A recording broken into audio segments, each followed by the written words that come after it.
On this episode of Kilts and Culture with USA Kilts, we try Oban Scotch and the Chattanooga Choo Choo.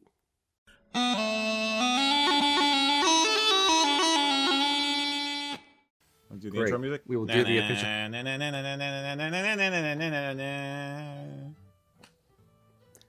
Hi, boys and girls. Welcome to Kilts and Culture. I'm Rocky.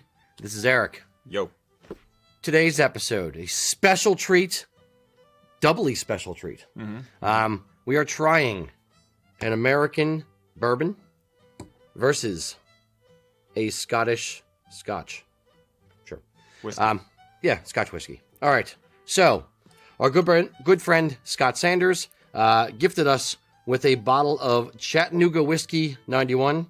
I keep wanting to sing, here comes the Chattanooga Choo Choo. Yeah. It's like, how do you get your kids to drink their whiskey? Here comes the Chattanooga Choo Choo.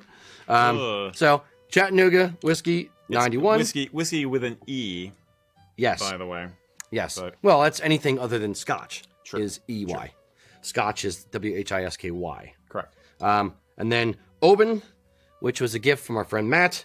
Thanks, Matt. Yep, a little bay of caves. Oban's actually really, really nice. It's over by Fort William on the west coast of Scotland. Plus, you've actually been there. I've been to Oban. Yes, I have not been to the distillery. Okay. I've just been to Oban. Kelly's family was from Fort William area. Okay. It's because she's a Stewart. a coastal town. Yeah, it's a coastal town. Very, very nice. A lot of old stone buildings.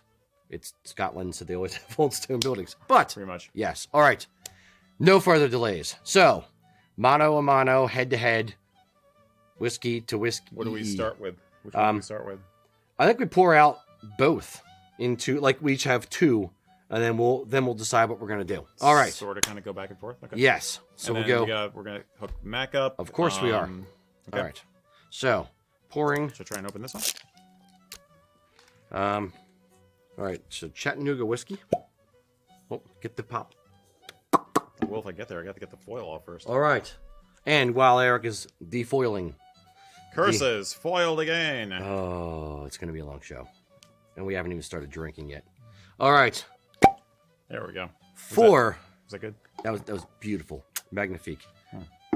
To ingest, imbibing our spirits, the oft-sought-after, highly coveted USA Kilts Glencairn glasses. Let's go. Uno. I don't know why I'm talking Spanish twice. Trace. One for Mac. So we will start.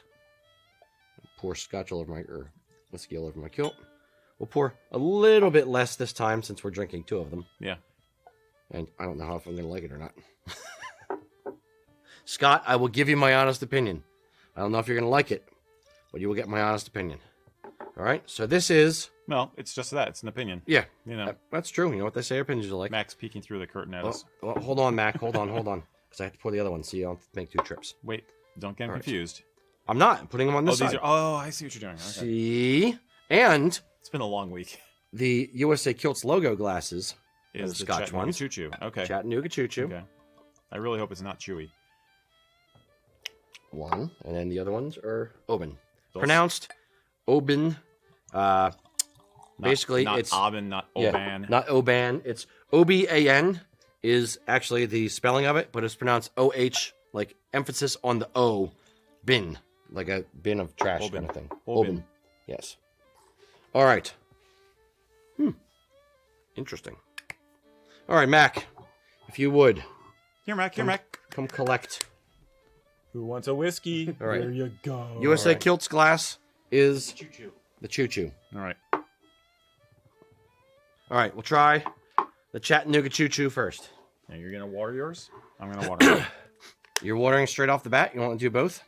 I don't care either way. I don't believe in straight whiskey in terms of letting the esters loose, but I'll do it. Okay. For the good of the regiment. All right, let's swirl around a little bit, open them up or something. I don't know. What do you say if you're from Tennessee? Cheers. Yeah, you're not going to say, I wouldn't say slancha. No, well, you could if you could. If you like saying slancha. I'm trying to think of what my family would say. Here's mud in your eye? Yeah. Is that the thing? I don't know. Yeah.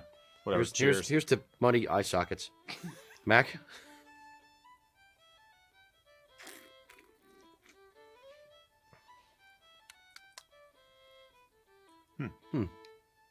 Interesting.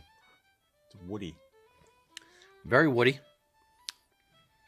The little Bernie has a little bit of a kick, like a couple seconds later, as it's hitting like the back of my mouth and the sides of my mouth I'm and gonna the get back. distracted. For those of you who don't know, new member of our team who you will probably see on camera 2 at some point, right? Yes. We got Coraline here. She's our new videographer. She doesn't drink, so she's just making this face like as soon as Mac lifted his whiskey glass. All right.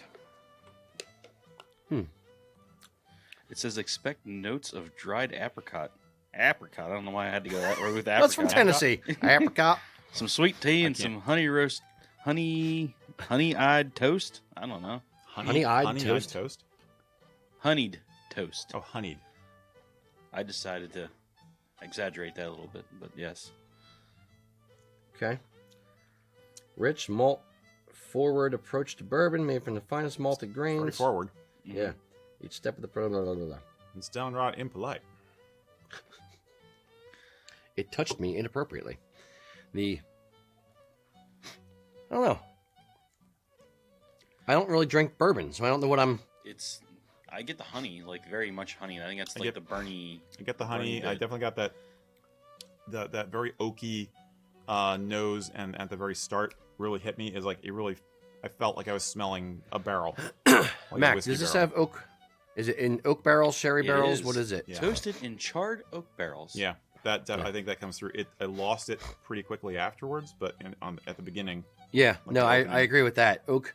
The one thing I've noticed is that a specific type of Lafroig, the double cat or double, I don't know, gives me heartburn. So, and this I can feel kind of the same way. I want to say like in the oak casks is usually the thing that kind of like burns me a little bit. Something about the tannins, maybe. I don't know. Something. Okay. That'd be a curious science experiment for myself. As long as I'm going to donate my body to whiskey science. There you go. You have a giant bottle of Tums. Yeah, it says it's aged in 2 different charred and toasted white oak barrels. The combination delivers a balance. It's very sweet. Like but weirdly like back of the mouth sweet. That's what I'm getting with the honey. That's where I'm not getting the apricot or the sweet tea. I'm not getting at all. Yeah, I'm not even getting much of the honey, but I've got a bit of a cold right now. The sweet tea, okay. The very end, okay. When it's after it sits for okay. Yeah, I'm getting a little bit of the tea, but I wouldn't call it more of a lemon tea, not like a sweet tea like what I'm thinking of when I've been down like Georgia. Or, yeah, like a light real tea kind of flavor. Yeah, it's like a Lipton tea. Like a Lipton, yes. Lipton. That's true. Like if you're like from California or something, you've never had actual sweet tea. Do you even get that reference? You know, that's a very regional specific kind of flavor to mention. Yeah, but we're not from Georgia and we get sweet tea. It's kind of it's a thing with the South. If you're not from Philly, you still understand what the basic idea of what a Philly cheesesteak is. But that doesn't mean you've had a good proper cheesesteak. I don't disagree. Well, it's like sweet tea. Turkey Hill sweet tea is a lot different than what you're going to get in North Carolina or anywhere. Now, I would be remiss in my husbandly duties if I did not mention that D'Alessandro's is the best Philadelphia cheesesteak. I don't necessarily believe that, but my wife does, so I'll believe it. I wonder if we could make a cheesesteak with haggis. Haggis on a toasted bun with cheese and stuff, with melted American Okay. cheese. What if we did like a haggis Sounds topping? disgusting and awesome. A haggis topping on salad. I don't know. Sounds even more disgusting. Well, anyway, I'm not. Mac's thinking over there now. Yeah, I'm not opposed to this idea. Okay. Well, we do want to do some food episodes, but getting back to the Chattanooga, I can't say I'm really impressed, but I also am not a bourbon drinker either, so I don't have. I'm going to leave a little bit in my glass still, and then I'm going to switch over to the Oban and see if I can. We need some oyster crackers or something to cleanse our palates. All right, I'm going to rinse with water. That's a good idea. That's a fine water. There we go. Only the best. Good water. Are you supposed to gargle? I don't know. All right, now Number 2, Oban. What do we know? What else do we know about Oban? Where are they trying to tell us it's going to taste like? Flavors of orange peel, smoke, sea salt, and honey. I smell the honey and the little bit of the orange peel. I do get that. It says the scent would be fresh oranges, lemons, and pears with a hint of salt and peat. Salty Pete. I knew him.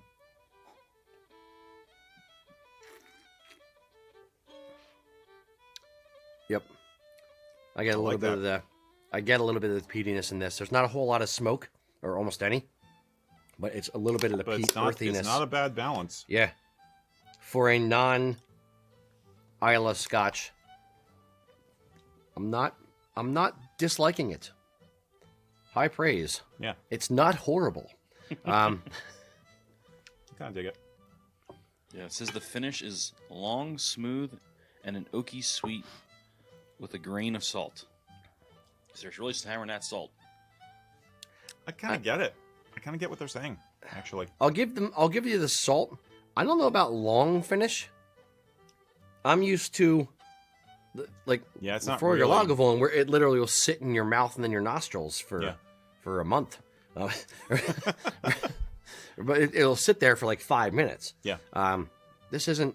Yeah, I wouldn't call it very long. No. But I do like the balance. It's not. Yeah. It's not bad at all.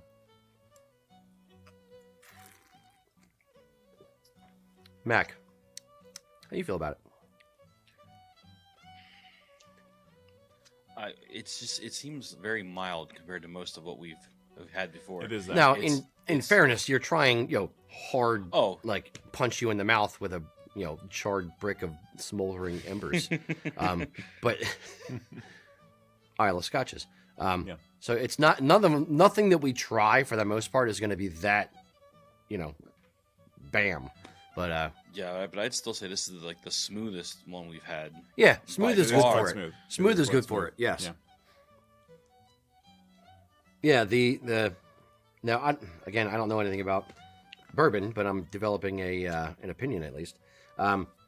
This is definitely much smoother than the Chattanooga Choo Choo here. I'd say this one like a summer day. I was gonna say I was thinking like we talked about last time. We talked about whichever one we was drinking felt more wintry, or autumnal, and this one is definitely it's light summer. It has a light nose to it. There's not a ton of there's not a lot coming at me. Like I'm burying my nose in the glass. That'll make a good still for the. Use that for the next announcement. Like licking down the bottom of the glass like a dog.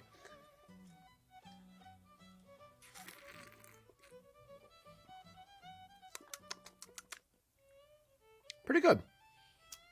All right, switching back. Good. A little soapy. Soapy? Yeah, I don't know. Let's sip it. Soapy. I did clean the glasses, but... Okay. I rinsed out the drywall dust. It's fine. Boy, has there been drywall dust. It's a little protein. It's fine. So back it. Well, now I get the nose has opened up on the Chattanooga. It smells almost like flowers. Or potpourri or something. It's the barrel. It's the barrel smell. Mac, switch back. It smells like an old wood. Back to the choo choo. Yeah. Like a lumberjack floor or sawmill floor. Imagine you're entering into a 18th century structure. Oh yeah. I get that. Yeah, definitely get that. So it smells like mold and sawdust and feet. Good times. Delicious. I don't understand why they don't print that on the bottle. Well, they don't want to get pretentious. All right, now that it's sat for a little bit, it's a little better now. It's a little bit better. It's still burny going down on me. A little more vanilla-y. Yeah. Now. Any change in your description there, Mac? No, I'm still about the same on it. Yeah. It's for me, I'm trying to differentiate between it's not burning like, kind of thing. It's more the oak. It's burning me going down. Mm-hmm. I don't know. I think the nose is the best part, frankly. I'll give you that. The flavor isn't really doing a lot for me, but the nose is pretty amazing, Yeah. actually. Yeah, I'll give you that. There's a, I read somewhere that Johnny Depp didn't drink much or doesn't drink much or something like that, or because he's an alcoholic, probably. I don't know. I don't know you, Johnny Depp. Sorry. But he likes the smell of Lagavulin, so he would just like pour it and just smell Lagavulin, and I'm like, Okay. okay, All right. it does smell delicious. Mhm. No, but this is a good nose. Yeah. I will agree with you on that. So you need a Lagavulin, like, Ooh, Body Lagavulin spray? air freshener. No, Lagavulin I promise, body spray. officer. There you go. I promise, officer. It's not me drinking. No. Makes me think of tobaccos. Makes me think of some Yeah. flavored tobaccos. Yeah. It definitely feels southern. yeah, You don't pipe smoke, do you? No. But it smells like, I used to pipe smoke a little bit, but it smells like tobacco. You get what I'm saying? yeah, no, Yeah. I could sit there with a pipe or a cigar with this. Yes. Yeah. Give it that. Which is another test we should do at some point, because I was just reading about how to deal with aftertaste from pipe smoking and if you're getting burn, which is other factors, but some of the ashy aftertaste and stuff you might get even like a day after you smoked a pipe. And of course the pat advice is that Scotch is the best thing to do. Just make sure you have some Scotch with your pipe, and it takes away that residue of the aftertaste if you don't happen to like it based on what you're smoking. Okay. So yeah, so we should do a pipe episode. I'm down with that. Mhm. Yeah, that'd be cool. I don't know about pipe smoking in the studio with all the... Come on. Yeah. They'll never know. Wait, who's they? I It's like, you own the building. It's okay. As long as the alarm doesn't go off while we're doing it, you know. Sprinkler heads. Yeah. Sorry, guys, it's raining now. All right, finishing up with the Oban. All right.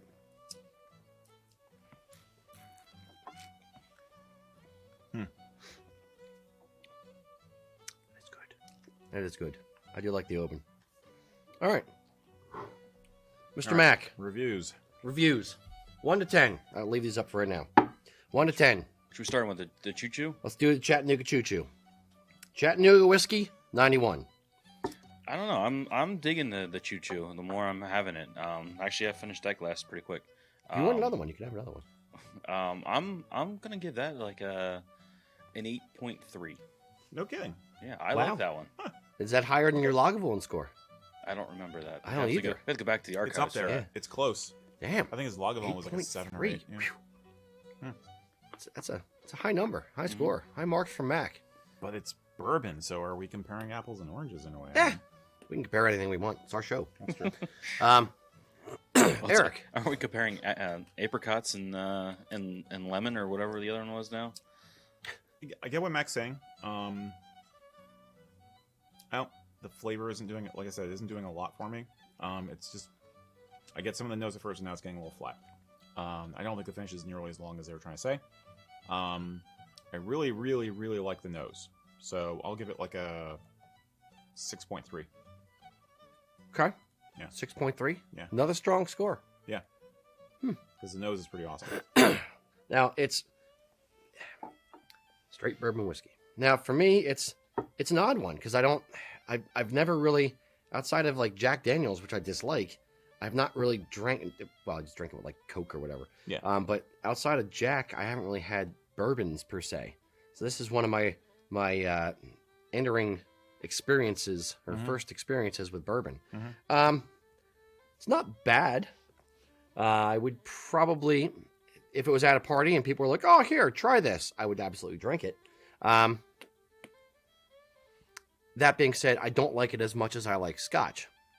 This is even a non-peaty Scotch. This is a pretty, right down the middle split, I agree. tasting.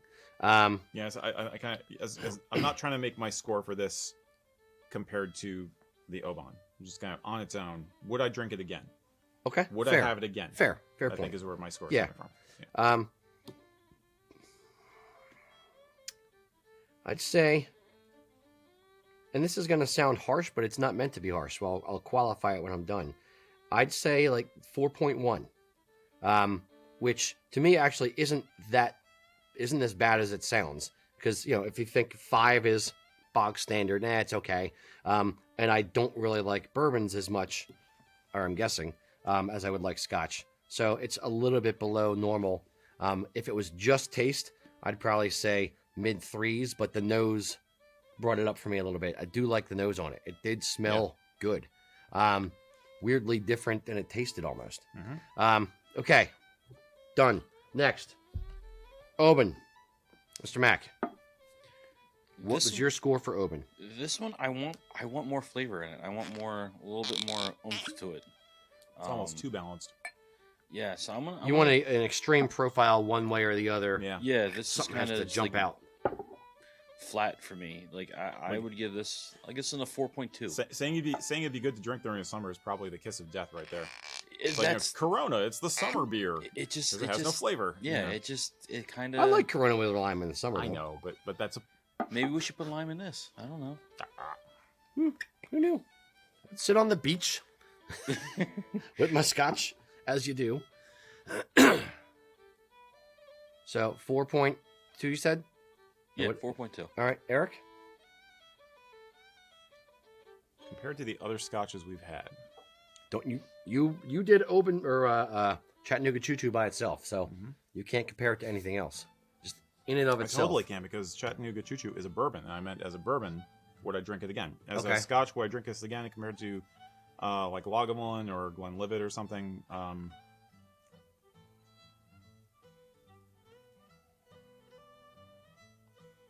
5.8. Fair. I'm going 6.1. Okay. I was right around the same as you there. I thought you were going to go lower, but yeah, it's not bad. It's better than average. I finished it. Finished it twice. But it's not. Okay.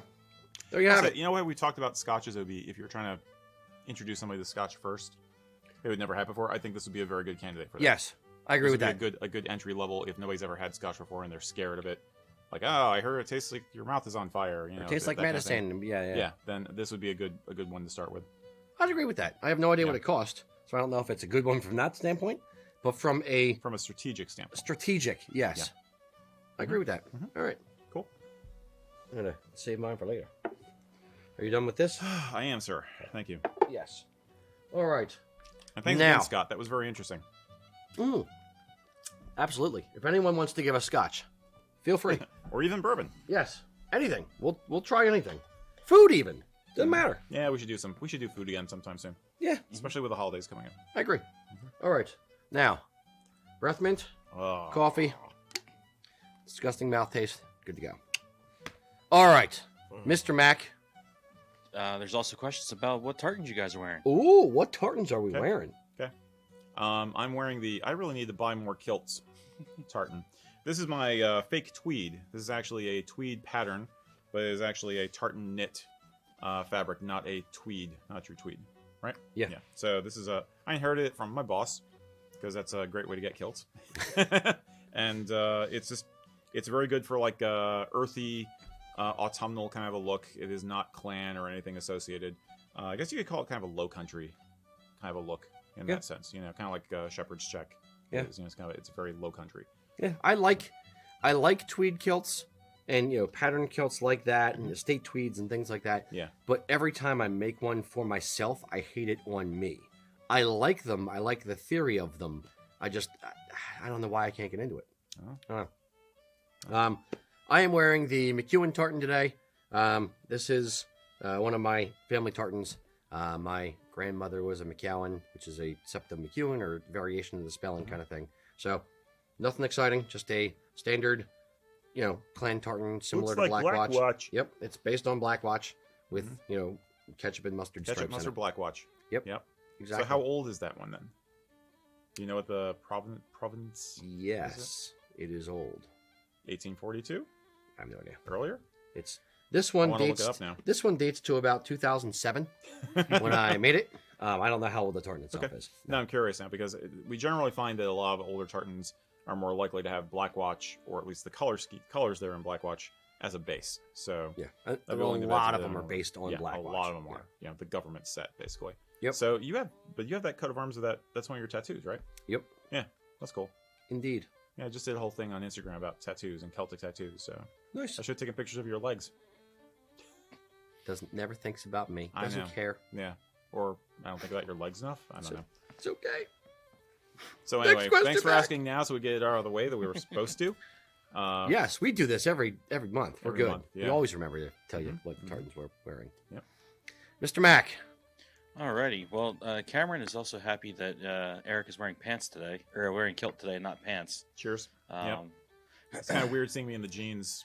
If you saw pictures of the photo shoots we did, those jeans are not my style at all. They are the company jeans. We They actually are had to go on literally the Amazon company jeans. and buy jeans Yep. for Erik to wear with For photo grandfather shoots. shirts. Yep. Figured Yeah. every company should own at least one pair of pants. Yeah. I guess. I don't know. Yeah. Weirder sentence has never been said. All right. Mac. Alrighty. So we have our friend Dan Brumbach. What's up, Dan? Hey. Says our pipe band is considering a uniform change. Do you have any ideas on something different than the standard black and red tunics, Argyll jackets and vests, military sweaters? Something to stand out. What the current trend is, so to speak, in Scotland right now, are basically tweeds and colored barathias and stuff like that.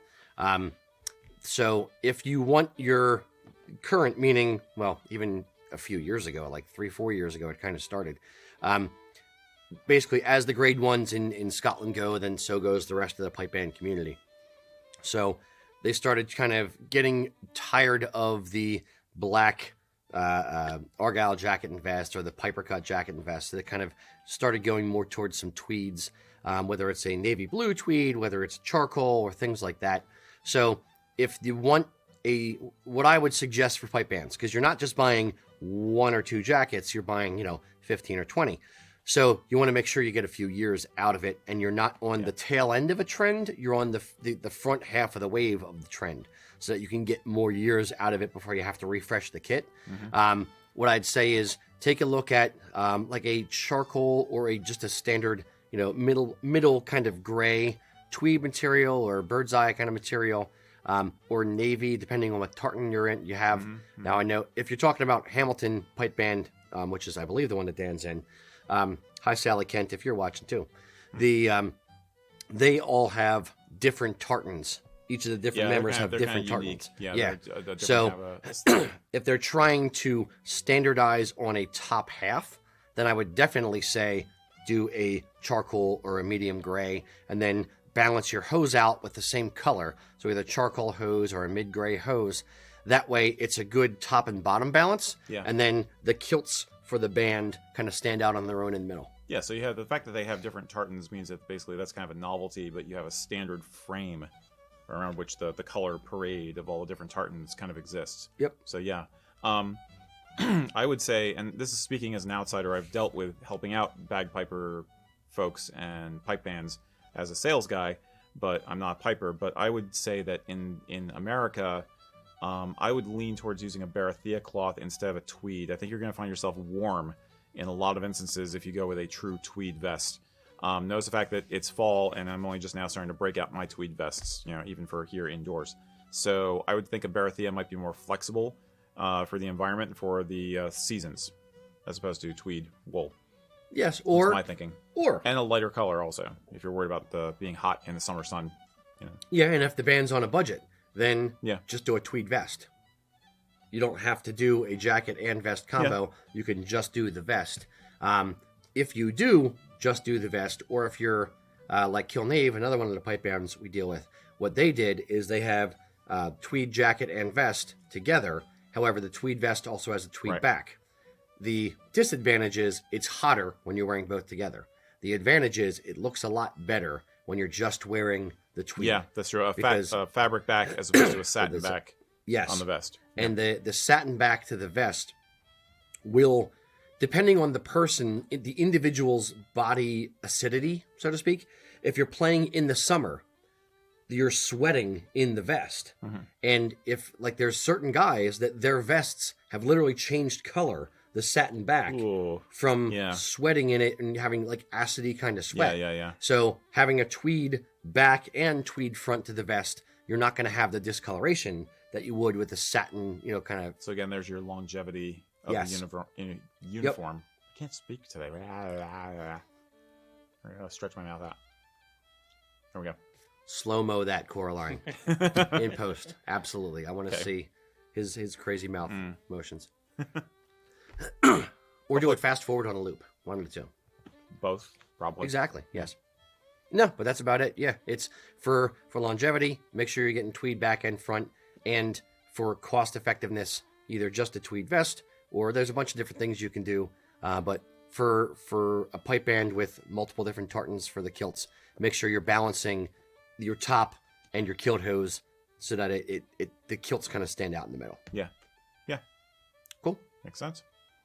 Mr. Mac, next one. Alrighty, well, there's a new campaign being pitched on the comments right now. New campaign. It's buy Erik a Sheriffmuir. # Sheriff Erik. I am touched. Sheriff Erik. I am grateful. Yeah. Are we still going purple, Sheriffmuir?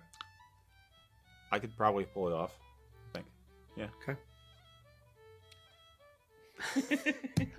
I still go to like the Prince all on this Purple guy. Rain type video. Like Erik with like the big cymbal guitar thing. Yeah, man. You're Prince gonna was change awesome. you're gonna change your name to a cymbal. The artist formerly known as Erik. Yes. Yep. The marketing guy. The marketing guy formerly Erik. known as Erik. Yep, that'll be me. Yeah, wow. I'm gonna have to. This might actually happen. I'm gonna have to think about a new tartan to go with this Sheriffmuir also. And I'm gonna have to get a jabot and Jacobite tartan. Wow. Yes. Oh. Yes. Oh, I think Yes. Mac's head just exploded. Jacobite tartan. Or like the test pattern shepherd's check. Ooh, Shepherd's check. that would Purple Sheriffmuir. Yes. Oh my gosh. Velvet purple Sheriffmuir. With of course. gold buttons. Yes, of course, gold buttons. Bam chicka bow. Yeah. And special straps made for the kilt. Mhm. White leather. Okay. I was thinking about changing up the color of the jabot, like a lime green jabot, or something, or yellow. Good God. Now we're turning into Austin Powers here, guys. I don't know, and I cannot pull off the shag haircut, so be careful what you wish for here. But Yeah, we can get you a wig. We can. Okay. All right. Do that. Yeah. I love Sheriffmuirs. For those who are not in on the conspiracy, a Sheriffmuir is a somewhat more unusual jacket and vest combination, which is based on early 19th century fashions and military doublets, and it's pretty cool. It's starting to come back as wedding wear in Scotland, and they're pretty neat. It doesn't have to be purple velvet, but if you want to go shouldn't be top purple shelf, velvet. it really should be purple velvet. It should not be purple velvet. Yeah. No. But, yeah. Oh, Oh, and piping. You get Gold piping? Yeah, gold piping on the sleeves. Yeah. sorry, I just threw up my mouth.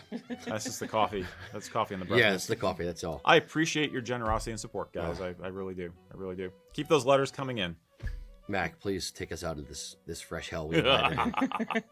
All right, so we have Daniel asking, when designing a tartan, what is the best / ideal set size and current pattern repeat size to ensure that your pattern is not too large and that any 1.5 pattern repeat is on the front of the kilt? He's serious. That is a very good question. That is a very good question. I agree. I totally leave it up to you. You want to answer that one? Just trust your gut. You gotta feel the tartan. You gotta feel You gotta it. feel the soul of the tartan in your feet. No, seriously, answer the question. Yeah. Yeah. now, monkey boy, dance for me. The set size, it depends on what kind of tartan you're doing. And what you want the finished kilt to look like. So, I would start with this. If you want your kilt pleated to the stripe, and you want a particular stripe, like the kilt that I'm wearing here has roughly a 12-inch set.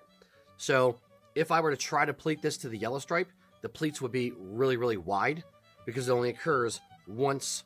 It's an ABAC tartan, meaning there's two main elements to it. So, for this, if I wanted to pleat it to the yellow stripe, the ideal would be about an 8-inch set, 8.5, 9 at the outside most. That way you can keep your pleats under an inch wide.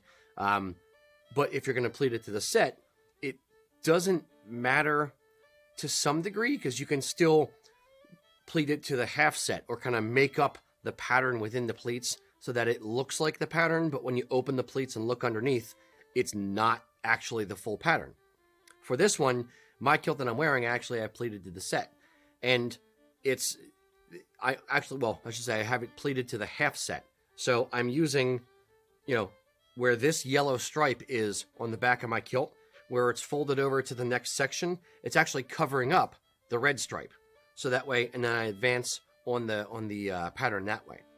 If you're pleating it to, if you're pleating it to the set, I would say it doesn't matter to some degree because you're going to kind of make it up within the set anyway. Most tartans are about a 7 to 8 inch set size. Mac, would you kind of agree with that? Oh yeah, you're right in the ballpark there. Yeah, I've heard you mention the 8-inch thing before as a kind of a magic number. So that was what was ringing true for me. I think the question also is he designing the tartan for the sake of designing the tartan for its own beauty as an abstract exercise, or is he planning on outfitting just himself, or is he trying to design it for a group, in which case you may in the future, 20 years from now, who knows, have somebody who wants to pleat it to the stripe instead of to the set, or vice versa, because it's their personal preference, in which case I want to err on the side of caution, not assume that any person is going to pleat it any particular way. Well, so go with best practices. You know what I mean? And what I'd say with that as well is if you're going to pleat it to the stripe, one of the my personal hates, not even pet peeves, hates, is pleating a kilt to the block. Well, there's a couple hates I'm going to throw out there. Pleating a kilt to the block, meaning like a solid section of navy blue or whatever, so that way you end up on the back with, if it's, solid chunk of navy blue, navy blue, navy blue, navy blue, horizontally you end up with these wide bands across the back. For whatever reason, there are some people sort of in the last 5-10 years who've started doing it that way, and they like it, and they like the look of the lawn chair effect, as I dubbed it. Yeah. It's not my preference. The other thing I would kind of point out that I don't like is when you're pleating to a stripe, the stripe should be centered on the pleat. You don't, or if you're pleating it and you're pleating it to the set, and there's a section where you're taking like a blue or a black to green changeover, where there's like a change in color, put that changeover ideally down the center of the pleat so that it's split evenly. It's not like right on the side. The reason is when you're actually sewing the pleat, it's a little bit of an A line or an A shape to it, a little bit of angle. So you end up taking away some, like at the top, there may not be much color there, or if you pleat to the stripe on the edge of a pleat, the color won't be there at the top, but then it kind of becomes a spear and appears, and then it's there at the bottom of the pleat. So it looks weird on the back. So those are two pet peeves. I've kind of gone off track, but about 8 inches, 7 to 8 inches is good for an 8-yard kilt for pleating. What he didn't say is he going to pleat it, or is it a 5-yard kilt? Now, if it's a 5-yarder... Who would get a 5-yard kilt in a custom woven tartan? Somebody who wants less fabric. Okay. Somebody who wants a lighter kilt. Or wants to get a few, a bunch of people getting it, but they all want to chip in. They don't have a lot of money. Yeah. In that instance, about 5.5 to 6 is the magic number to keep your pleats at about an inch. Mac, any input on that, or are you still in agreement? No, I'm still in agreement. Okay. We've actually just had this discussion in the production room in the last couple of days, especially with our two new kilt makers, Emily and Morgan. We were going over and we were explaining that type of scenario, and why we do certain things a particular way, so we don't have those things. Yep. But yeah. Now, one thing I'm going to point out, random weirdness about the kilt I'm wearing as well. When you pleat it to the half set, you have to, you may be sacrificing certain elements, or in the case of the pleat that I'm wearing, because I had either an even or odd number of pleats, I forget which it was, and I should have had the opposite, I ended up with all yellow stripes across the back. There were no red stripes in the actual pleated section of my kilt. So what I ended up doing was basically cutting out right at the center back. I cut out a section and then put in another piece of fabric, so I cheated it. I actually have 2 or 3 splices in my kilt just to get around it so that I actually have a red stripe in the middle. So I did keep it balanced front and back. Interesting. I mean, your other option was a Sharpie. Yes, my other option. I was when it happened. Paint markers. Oh, but it's because I didn't used to like mark out the actual each pleat before I made it, and I remember getting to that section and like cursing and screaming, and I'm like, damn it! So I was so angry. I'm like, I'm just gonna Sharpie this thing and make it red. So I'm like, what color mixed with yellow would make it red? And I'm like, wait, no, I can do this. And then I just cut out the fabric, flipped it, done. Now, did we answer all of his question? Daniel did respond back. He is doing an 8-yarder. Okay. Okay, that's good. what he's looking at. So Yeah, if you're doing it to the stripe or you want it to be done to the stripe, that's the other point I wanted to make. If you want it to be done to the stripe, my preference is always leave a good section, good meaning, at least ½ inch on the left and on the right side of the stripe.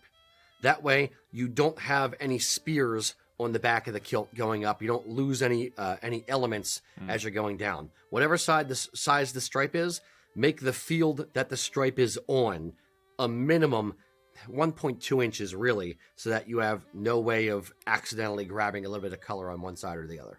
Okay. Cool. I hope that helps. Yeah, It I'm looking forward to seeing it. too nerdy of a question. No, I think it's awesome. I think I there should be more and more and more tartan in the world, basically. I love it anytime anybody really is serious about designing a tartan and then getting a group of people to wear it. And you just gotta keep it going, keep it going into the future. Yep. So, yeah. Cool. That which stagnates dies. Exactly.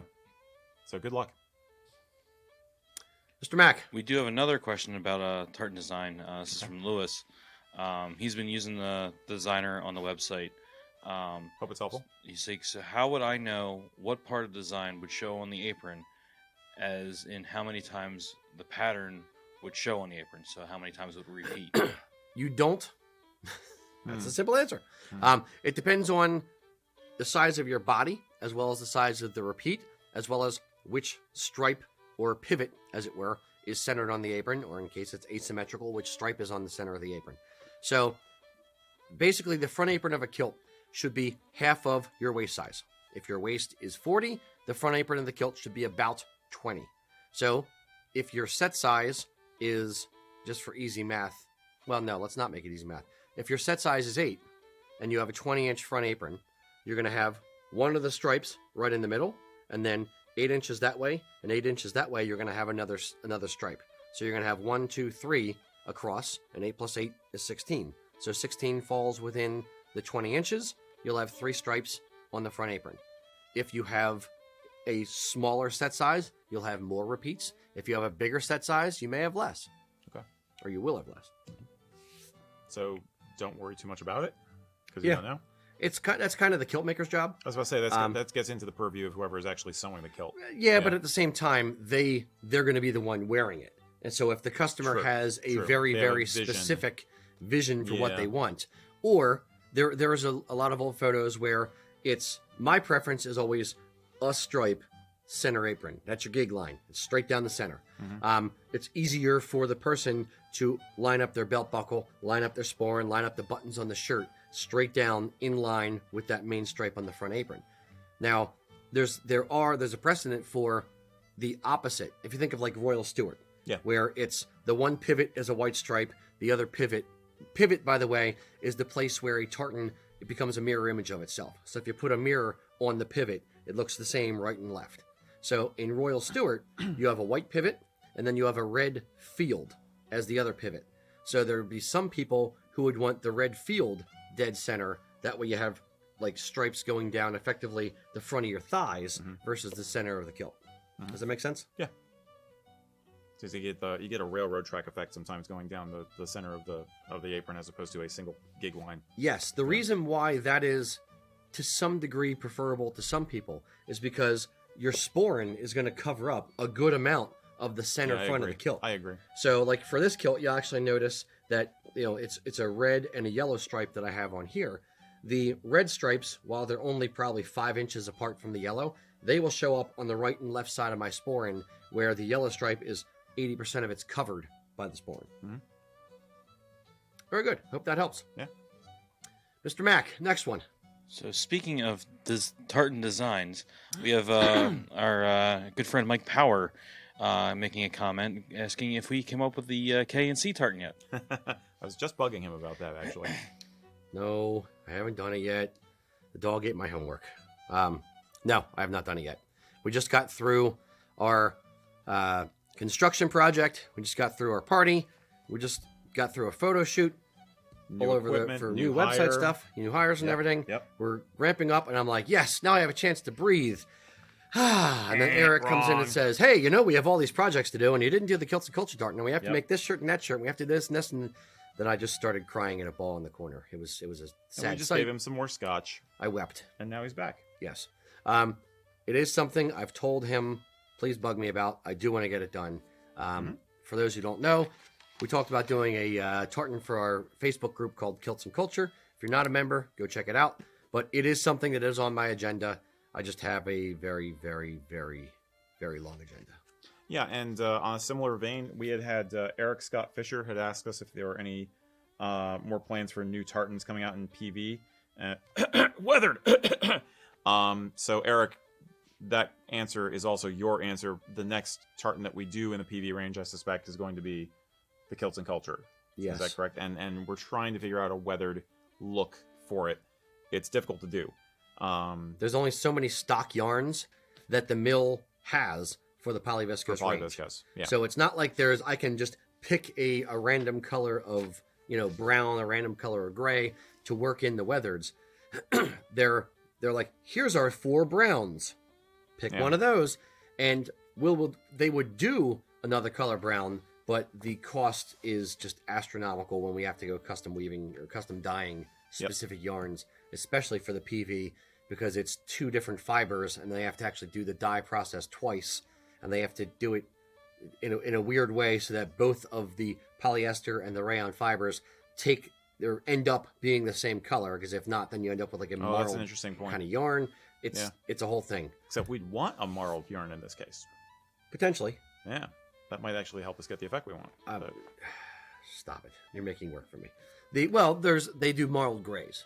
Yeah. So I might do, like we did with the sterling, have like a marled gray with a flat brown, just to kind of give it some depth. I feel like that's the way to go. But we'll get back to you on that. That's a sticky wicket. Yeah. But we're always interested in doing more PV tartans, and we're interested in doing more original tartans, but it really depends on market supply and demand. Basically, if there's enough demand for it, then it's more in our interest and more in the interest of the mill to get it going. So Kilts Culture is at the top of the list because that's a emotional priority as well as a business thing. It's the team colors. We definitely want to do it. Fair. So, yeah. No, it's the balance that we have to strike between number of tartans and ability to sell said tartans so that we can eat. They don't like to work for free. I've tried to just hire interns. Well, maybe if I had a purple Sheriffmuir to keep me warm in those cold winter nights. Done. Yeah. Okay. That's your next month's salary. He's trading salary for a purple Sheriffmuir. Yeah, that's going to be fun to explain. Sweet. Hey, honey. Sorry, honey. I look pretty awesome as a Joker type guy, though. I do want to do a kilted Joker costume someday. Purple Sheriffmuir would do it, dude. Kilted Joker. Yep. Fair enough. I'll be Halloween next year. Anyway, digressing big time. Slightly. Anything else, Mac? Mac, bring us on track. Since we're still on topic of somewhat construction, we have Mark asking, do solid colors have different pleat depths than tartan? Wow, a lot of techie questions today. Solid colors can have any pleat depth up and including I can't speak. Like an inch. So it'd be a kilted skirt, but it really depends on how much fabric you want in your kilt. I mean, realistically, for a solid color kilt, we can do it as a 4-yard kilt, as a 5-yard kilt, as an 8-yard, as a 27-yard kilt. It doesn't matter because we're just, mathematically figuring out, okay, for the face of the pleat at 3/4 inch wide, how much, is it, a 7-inch, 8-inch, 10-inch repeat until we get to the next chunk we're going to do, and then you just figure out how much cloth you need and you stack it up and go. Yeah. In some ways, solid color kilts are easier, and in other ways, they're much, much more difficult than tartan kilts. Right, Mac? I mean, tartan kilts, they're gridular. What are they, Erik? Gridular. Gridular. You have a grid on the surface of the fabric. So you're literally just stacking up the grid either to the stripe, where you have a stripe going down every one, or you're just advancing one little tiny chunk on the grid to make up the pattern and do it to the set.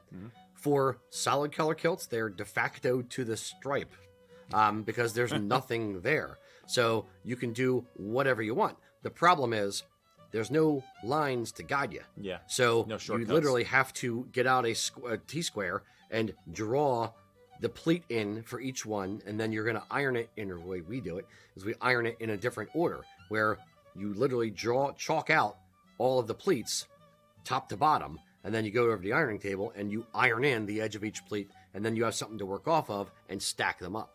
So it is a lot more, I shouldn't say a lot more, it is somewhat more labor intensive, and you're doing things in an alternate order than you normally do. So since we don't do a whole lot of them, it's a bit of a pain, but it can be done. Yeah, I would say the order is just different. You're still doing the same steps. They're just different order. And, I mean, I was a part of what I went to school with. I was part of design like drafting. So laying something out like that, it becomes a drafting project. You're There you go. literally drawing everything on there and creating it on a blank sheet of paper. But yeah, I mean, I don't think they're that bad to do. It's different. It's a whole different thinking process you got to do. The part that I used to hate about them was the problem with solid colors is you can't tell if the fabric is twisted Yes. on a tartan because of the way it's woven, and it's gridular. Right. Again. Yep. Gridular. Regular. The word of the day. It has to be exactly 90-degree corners. On a solid color kilt, you don't know if you're actually, basically think of it as an individual strand of thread or yarn. You have to think of it like if it's going exactly down, are you ironing on that exact, line on that exact strand of thread, or are you going kind of at an angle, but it looks straight because you've drawn a straight chalk line? So the pleats can get a little wonky Sounds because of that. nerve-wracking. Sounds like It is. Yeah, kind of nerve-wracking. I don't like them. Okay. I like solid color kilts. I don't Now, like making them for if that it's a reason, at shadow least. tartan, then you can use the shadow tartan to. Yeah, you're kinda- gonna hurt your eyes. Yeah, But- but is that better than having to chalk it? Do you still chalk it when you do a shadow tartan, Mac? It depends on the shadow tartan. Okay. Some of the mills are easier to see than other mills. Yep. We actually have Okay. 2 over there right now, Okay. which might be a good thing to get a picture of them Sure. if we can. But yeah, some of them are really hard to see. You have to really skew your vision, the way you tilt your head, the way you look, Okay. to even get to see the pattern. And there's some that you can just look down and see it. Even Okay. from the same mill. I know Martin Mills has the Black Isle and the Black Shadow tartans, like two of the effectively similar, but one of them there's very clear differences, Yep. and the other one it's super subtle. Okay. I mean, very very subtle. So it's you basically just kind of I think it looks right. Let's go. Yeah. So let me ask a sort of related backup question, or follow-up question. I mean, is there, regardless of what the set size is or what the tartan is, or solid, what is the optimal depth for a pleat for getting the optimal swish factor and also like feel of the kilt overall, like how heavy the kilt is or how thick it feels when you wear it? What's the perfect depth of a pleat to have that kilt look absolutely awesome when you're in motion? Or isn't there such a thing? It's again, it depends on a lot of things. Depends on the size of the guy. True. An Okay. 8-yard kilt on a guy with a 28-inch waist is going to be a bit much, whereas somebody with a 65-inch waist, he's going to need a 10-yard kilt. Okay. So it depends a little bit on that. I'd say for an average size guy, 40-ish inch waist, 38, 40, somewhere in there. 8 yards 16 ounce gives a good swish, a good, there's enough body to the cloth and weight to the cloth that it gets a bit of momentum. Think of it that way from a physics kind of standpoint. Okay. There's a little bit more momentum with the swish. A 13-ounce kilt would be fine as well. That's why when we make a 5-yard kilt and we're selling a 5-yard kilt to a customer, my patent answer or thing to think about is if cost is not a factor or they're both the same price material-wise, I always go with 16-ounce cloth for a 5-yarder as opposed to 13 because it hangs a little bit nicer. There's a little bit more swish to it because of the weight of the cloth and the momentum that it'll gain. So those factors are more important than the depth of the pleat, then. No, the depth of the pleat is like definitely still part of related. Okay. Yes, a 13-ounce kilt, an 8-yard 13-ounce kilt will swish and have more momentum than a 5-yard 16-ounce kilt. Okay. So my point is, for a 5-yarder, since you've compromised, for lack of a better term, on the amount of fabric in the kilt, then I say go for a little bit heavier. Again, if price isn't an option or isn't a concern. Okay. Does that make sense? Yeah. Okay. I think so. Mac, anything to add to that? No. Okay. A man of many words. Yep. No. Nope. Next. All right, so now we got some kilt hose questions. We've got Tim. You should wear 2. Yeah, you should. At the same time. Usually at the same time. Yeah. Different legs, though. On your legs. Yes. Yes. He's been looking to get some kilt hose. What I color? want a sock puppet now. Sorry, continue, Mac. That could be a whole sideline. It'd be for the kids' store. We could have kilt hose puppets. You have the Loch Ness Monster, and the Loch Ness Monster. Not much else you could do. Maybe with a snake. Maybe, a snake. Yeah, sorry. Except for Irish, it'd be the St. Patrick versus the snake. And a little top hat on it. There you go. There you go. Yeah. We usually go off the rails at the end of the question, not before it's actually been I just had 2 different whiskeys. Fair enough. Yeah. Mr. Anyway, Mac. I'm terribly sorry, Mac. Continue on, Please, good sir. Please try again. All right, so Tim's looking to get some kilt hose. Okay. What color hose would you recommend for a Murray of Atholl Ancient Muted? As well, we have Jacob. Ancient or muted. They're 2 different things. Oh, Yeah. he just says Ancient Muted. I didn't even. I was just those- already Come going on. to the next Those one. two- Come different on, terms. Mr. Kilt Maker guy, let's go. One of those 2. We have a similar question to that later, but we'll get to that. Is he threatening me? Probably. Jacob's also asking on the topic of hose. He's seen pictures with patterned checkerboard tops, Argyll tops. He really likes the look. Is that something that is a typical thing? Is that a more of a unique thing? And do we know a good place to get something like that? Sure. So the tartan for the first question was Murray Atholl. Yeah, either ancient or muted. Or muted. Ancient or muted. Let's take them both. Ancient first. Sure. I would love to. Go for it.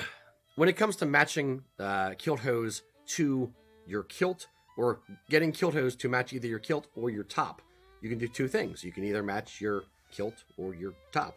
So, Murray of Atholl Ancient has light blue, like a light sky blue, and a light grassy kind of green color. So for that particular tartan, I'd say either Love It Blue, Love It Green, or an Ancient Blue, Ancient Green hose, like a light color.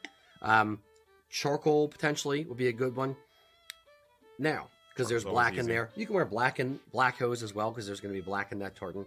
There's orange in it, but I wouldn't necessarily wear orange hose. That would be Go orange. off-putting. Team Orange. All right, well, fair. To a Flyers game, I'd wear it. There you go. If you're wearing Murray of Atholl muted, it's going to be an olive green and like a stormy sky blue, and a charcoal or black color in there as well.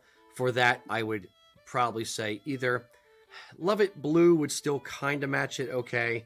There aren't a whole lot of hose options for olive, like olive drab, or like an olive green. Yeah.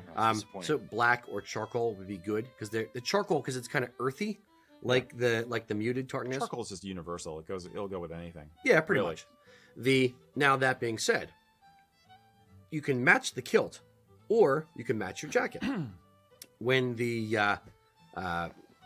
one of the companies that we get our stuff from over in the UK that makes our kilt hose, I've asked them for specific colors to match kilts, and some of the colors that they carry are just a little bit off. And I actually asked them, like, why don't you carry just a straight ancient blue pair of kilt hose? It would match kilts so much better. And their response was, because we designed our kilt hose to match our stock tweeds. So we want our kilt hose to match the tweeds. My retort was, out of 100 people, let's say on the high side, that own kilts, on the high side, 50 of them own a tweed jacket. Yeah. You know how many of those 100 own a kilt? All 100. Why don't you make your kilt hose to match the kilt? you are cutting off your nose despite you're limiting Yeah. your potential for sales on the kilt hose if you're just matching them to your tweeds. So I don't know if it fell on deaf ears or not, but Yeah. my preference is to match it to the kilt or match it to the jacket. There are, love it green, love it blue, like a mid gray charcoal that are all going to match tweed jackets as well. So either one of those is fine. I'd say if you can match your jacket, you look kind of balanced top and bottom. If you can't, because you're wearing a weird brown kind of color jacket or some odd kind of color tweed jacket, then match your kilt hose to one of the colors in your kilt, and that would look fine as well. Mm-hmm. I'm gonna say I think the more marled the thread is, the better off you are in general. I think it Yes adds and no. it adds flexibility that that could go with in several directions. Several different tartans. I agree with you, except, and this is my personal preference, for if you're wearing a black PC or a black Argyll, I'd prefer a flatter, because the jacket is such a flat color, a flat color for the hose. Yeah. Now, that being said, if you don't have black hose and you need to wear charcoal marled yarn to match the color in the kilt, then that's fine. It's not the end of the world. Mm-hmm. But in perfect world land, I would say if you're going to wear something black, a either bottle green solid or black hose or navy, solid color navy, that kind of thing. Yeah, I think so. You have pair of hose for formal and you have pair of hose for everyday. Yeah, hose are not that expensive. Hose are a very, very good way to add a little bit of color or subtract color from your outfit if you want to. And it's not a hugely expensive, investment. You know what I'm doing now. I know exactly what you're doing, buddy boy. Yep. You can proceed without me if you want to. Okay. Mac. Don't worry about it. Next question. All right, so along the lines of the kilt hose, Jay is asking, would leg wraps or like putties, be weird to wear with a kilt? Putties. Puttees. Yeah. Yes. Don't do it. Basically, when you're looking at historical clothing and you are looking at the breadth of Europe, a lot of us who are into the medieval stuff start to look at things like the Bayeux Tapestry and images of Anglo-Saxons and the Norsemen, and you see these leg wraps, which the more common name from that time period is vikkelbonder, basically wrap around. And it's not a technology that was being used at the time that the Highlanders were wearing kilts that we know of. Now, they did have basically the equivalent of stockings or kilt hose like we have, but knitting was not really a prevalent technology in like the 17th and 18th century or 16th century even for leggings. Basically, your leggings back then were material. They're material. Woven. Yeah, essentially. In other parts of Europe or in the UK even, it wasn't the UK then, but anyway, the British Isles, you would have trews, which are basically fabric, tight fitting pants that came all the way up and often were kept up with a pair of garters. And then if you imagine cutting the top of those off, so you just have the below the knee part, well, that's your kilt hose. And you'd basically keep it up with a garter belt or a garter strap, and then later, that's what flashes evolved out of, so garter ties.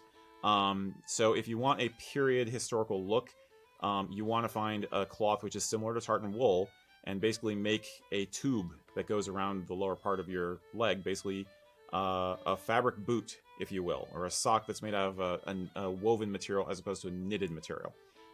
This, despite the fact that in the photo shoot we just recently did, I was actually wearing knitted hose. They had a closer look than modern kilt hose, but they were not technically accurate for the time period that my outfit was based on. I think hopefully that answers the question.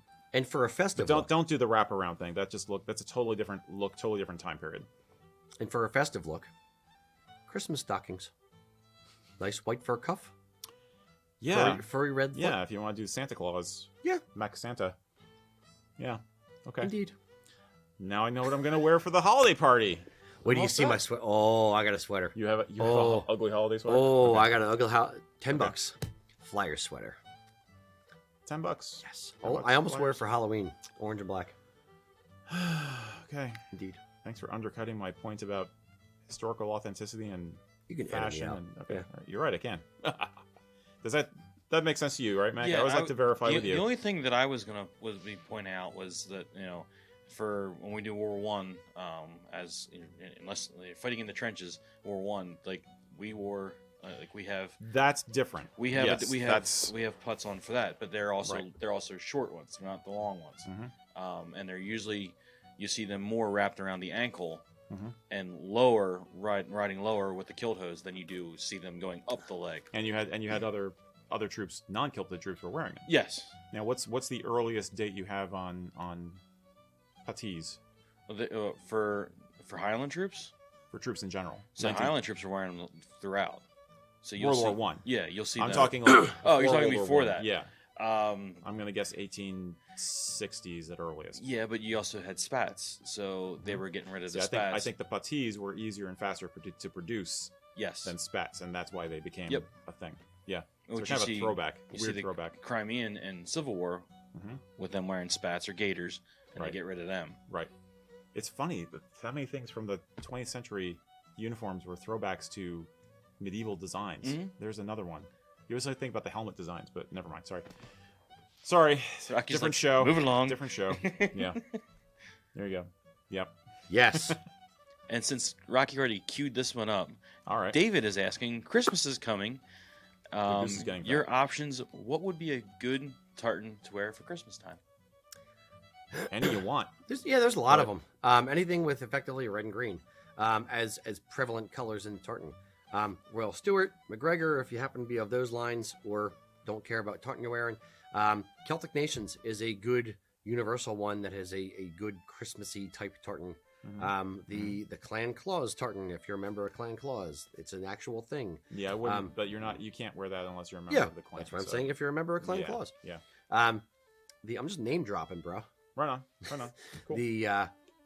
Anything with basically red and green, or I'd say simpler tartans with a hint of red in it, maybe. This wouldn't be bad. The one that I'm wearing here, the MacEwan, with the red, stripes in it, but kind of simple. And what else you wear with the rest of the outfit? So if I'm gonna wear Stuart Hunting, there's another one with the ketchup and mustard striping in it. Ketchup and mustard is us joking about the fact that it has yellow and red stripes. You could wear a red sweater with that one and rock the Christmas look pretty hard. Yeah, I'd say like if you have only one kilt, like you have your tartan, your family tartan, and your tartan doesn't feel Christmassy to you, there might be ways to game the rest of the outfit. Yeah. So it looks, nice. There are different toned up or toned down reds and greens that you could use with whatever tartan you happen to be wearing to make a more of a Christmassy feel to it. Christmas stocking kilt hose. There you go. I'm telling you. I was going to go in all seriousness, though, I was going to go a different direction, say that blues and whites, because of the cold, the winter ice thing. Okay. You get that Grandfather Frost vibe going. That's Russian, but blues, whites, and golds. Holyrood, I think, is a very nice holiday tartan because it's that cool, wintry, snowflakey kind of vibe. Okay. You know what It's I mean? like the icebreakers. Yeah. Of... Yeah. So just and then you have your coffee tartan to go with it. Exactly. But Okay. yeah, see where I'm going with that. That's what I do. Anything yeah. with red and green, even if it's Yeah. not even green, I'd say Wallace Wallace is would be another good one. Yep. Because it's Yep. just red and black with a yellow stripe. Mhm. And then I don't want to go gold accessories thing, but yeah, Yeah, I mean, that's difficult to pull off. I have mixed feelings about gold accessories. I think some people can really pull it off, but it's not really my Yeah. thing. Yeah, Except me when I neither. get my purple Sheriffmuir. So Big gold hoop earrings with it. I could do that. I can do that. We are shaggy. But there you buddy. go. Basically, for if you got the scratch and you're gonna have a special kilt just for the holidays, then I would agree. Celtic Nations is a good one. It's also available in PV from us, so you don't have to spend a lot of extra money to have a special kilt. I wonder how many people have a main kilt and then have like one or two specialty kilts that they bring out just for special occasions. You know what I mean? Like how many guys out there are Masons, so they have the Masonic tartan, but most of the time they wear their clan tartan. You know what I mean? would like first tier and second tier choices. It would depend on how many kilts you have and or what the occasions are. The Masonic is a good one because you would go to a monthly meeting kind of thing. Right. But if it's like just a Christmas kilt, I would guess that person probably has like 6 or 7 other kilts. Yeah, they're before you get around to seriously- thinking about like I need a kilt for Christmas specifically. Yeah. The Easter kilt is wear tailor ancient. You know, there's other things you can do. And Paddy's Day kilt, you wear something green. But yeah. Interesting. Okay. Indeed, quite. But yeah, I would say, but it's kind of like a lot of things we say. I wouldn't overthink it. Yeah. You know, red and green is fine. Or just, Indeed. Or just accessorize. Tinsel. A tinsel kilt pin. Yeah. Now I'm thinking, oh, geez. Tinsel tassels on a sporran? No, worse. The light up icicle. Yes. Things that like outside the house as you're sporran talking. tassels. Yeah, and then man. take out the little brass, the silver pieces there, and put lights, Christmas lights. LEDs? There, you Yes. can twinkle. Tinsel sporran yeah. strap. There you go. Yes. All right, man. Ugh. Ho ho ho. I think we have some new editing ideas for Sporran too. Yes. Yep. Nice. Nothing. Editing. Nothing. I'm gonna go find a old sporran. We're gonna in make the this trash, happen. I'm gonna make one. I don't want like Next show's December. Is this like Frankenstein's monster? Are we doing something unholy by fine. creating things? Yeah. Should these things exist? Yes. We never. What's the quote? You know, they didn't ask if, or they only wanted to know if it was possible, not whether they should do it. Yes. Mhm. You're so busy figuring out if you could do it, you didn't stop to ask if you should. Yes. Yeah. That. Jurassic Park. With the kilt Sock puppet. Kilt hocus. It's a throwback. Brontosaurus. Yes. Yeah. Okay. Dino DNA. Oh my gosh, you guys are very patient, and thank you very much for Yes. sticking with us. Mr. Mac. More? All right, Chris is asking. He's considering a 5-yard wool kilt for his next purchase. Okay. How well do they dress up for formal occasions, or should he just stick with an 8-yarder? They're fine. Pretty fine. It's.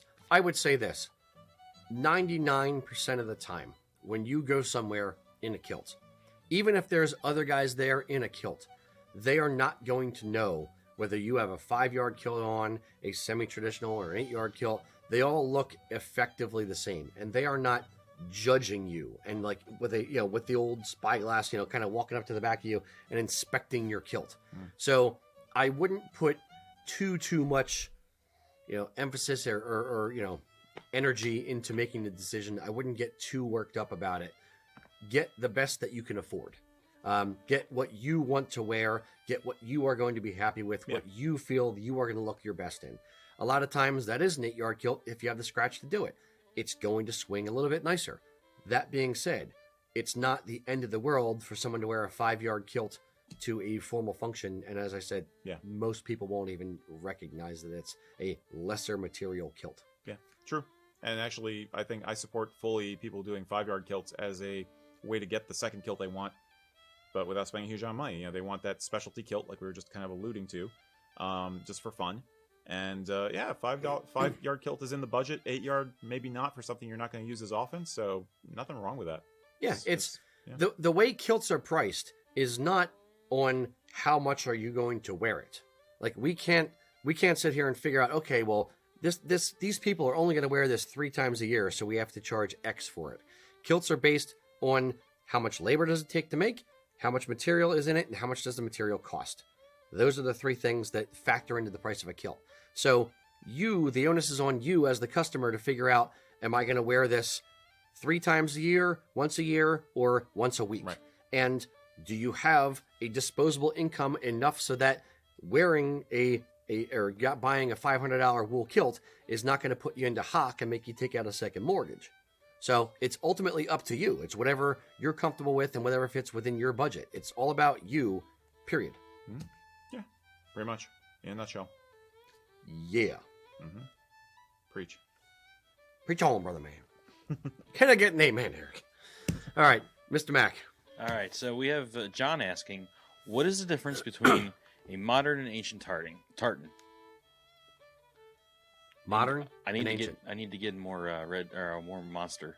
What is the difference between a modern ancient tartan and ancient. a modern tartan? Yes. Okay. Classic question. Very good question. There are, when it comes to tartans, they think of them as different color palettes.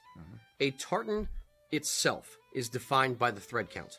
Thread count meaning, if I take the tartan that I'm wearing here and I stack up 8 yellow stripes, 2 black stripes, 24 green stripes, and I give you a sequence of colors and numbers.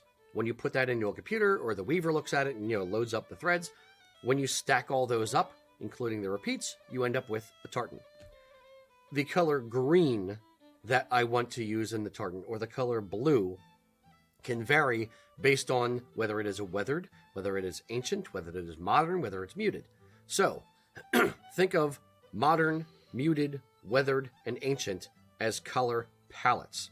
So, in the ancient color palette, green is going to be a little bit lighter. They're going to look like ancient colored dyes, like plant dyes, yada, yada, yada. It's all kind of marketing BS that the mills use to be able to sell more cloth, and give people more options. I'll put a nice spin on it. Yeah. So in the ancient color scheme, typically the greens are going to be a light kind of grassy green color. The blue is going to be a light sky blue. Red is going to be more of an an orange kind of color. Yellow is going to be a little bit pale of a yellow. In moderns, they're meant to mimic modern dyes, so the red is going to be a scarlet, a bold red. Green is going to be a bottle green, like a beer bottle. Blue is going to be a navy blue. Yellow is going to be a bold, bright, vibrant yellow. Mm-hmm. In muted, the green is going to be an olive green. The yellow is going to be like a goldish kind of colored, a mustardy kind of yellow. The blue is going to be like a stormy sky blue, and red is going to be a little bit darker, more like a blood red. Not quite maroon, but a blood red color. In weathered, that's the one, or reproduction colors as they're also known, you're actually going to take the blue, and it's going to almost change entirely to like a steel blue, like a gray kind of color. The greens are going to change to like a brownish kind of color. Yellow is just going to be like a really, really pale pastel-y yellow. And red turns to like a salmon-y, pinkish red kind of color. So it's just the color palette. Using a parallel to the automotive industry, think of like a red Chevy Corvette and a blue Chevy Corvette. They're both a Chevy Corvette. They're just slightly different colors. Changing the color palette does not make it a different tartan. It does not make it unofficial. The clan chief is not saying, well, the ancient isn't correct, the modern's correct. It's just the mill's way of giving customers more than one option. Mm-hmm. Basically, yeah. And Indeed. This is mostly a modern thing that's happened in like the past 80 years. Yeah, really? 80, 100 years, I'd say now. Yeah. Now, what I would also point out is this. Not all modern colors, not all ancient colors are going to be created equal. A red That's car true. from, going back to my car analogy, a red car from Ford is not the same red as a red car from Chevy. You're going to, the Ford one is going to just break down. So, especially in ancients is where I find it's the most obvious. Oh, yeah. House of Edgar, for instance, House of Edgar's ancient color scheme.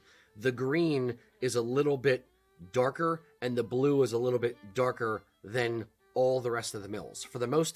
For Strathmore, Loch Heron, Martin Mills, all the other mills, the ancient color scheme is going to be more pastel-y kind of colors. Mm-hmm. And for House of Edgar, it's a little bit darker. So when you go from one mill to the other mill to the other mill, you're going to get a variation of colors. It's not going to be able to match dead on. The set size may be a little bit different, but you're getting a product from one company and a product from a different company, so they are competing entities, so there's going to be some differences.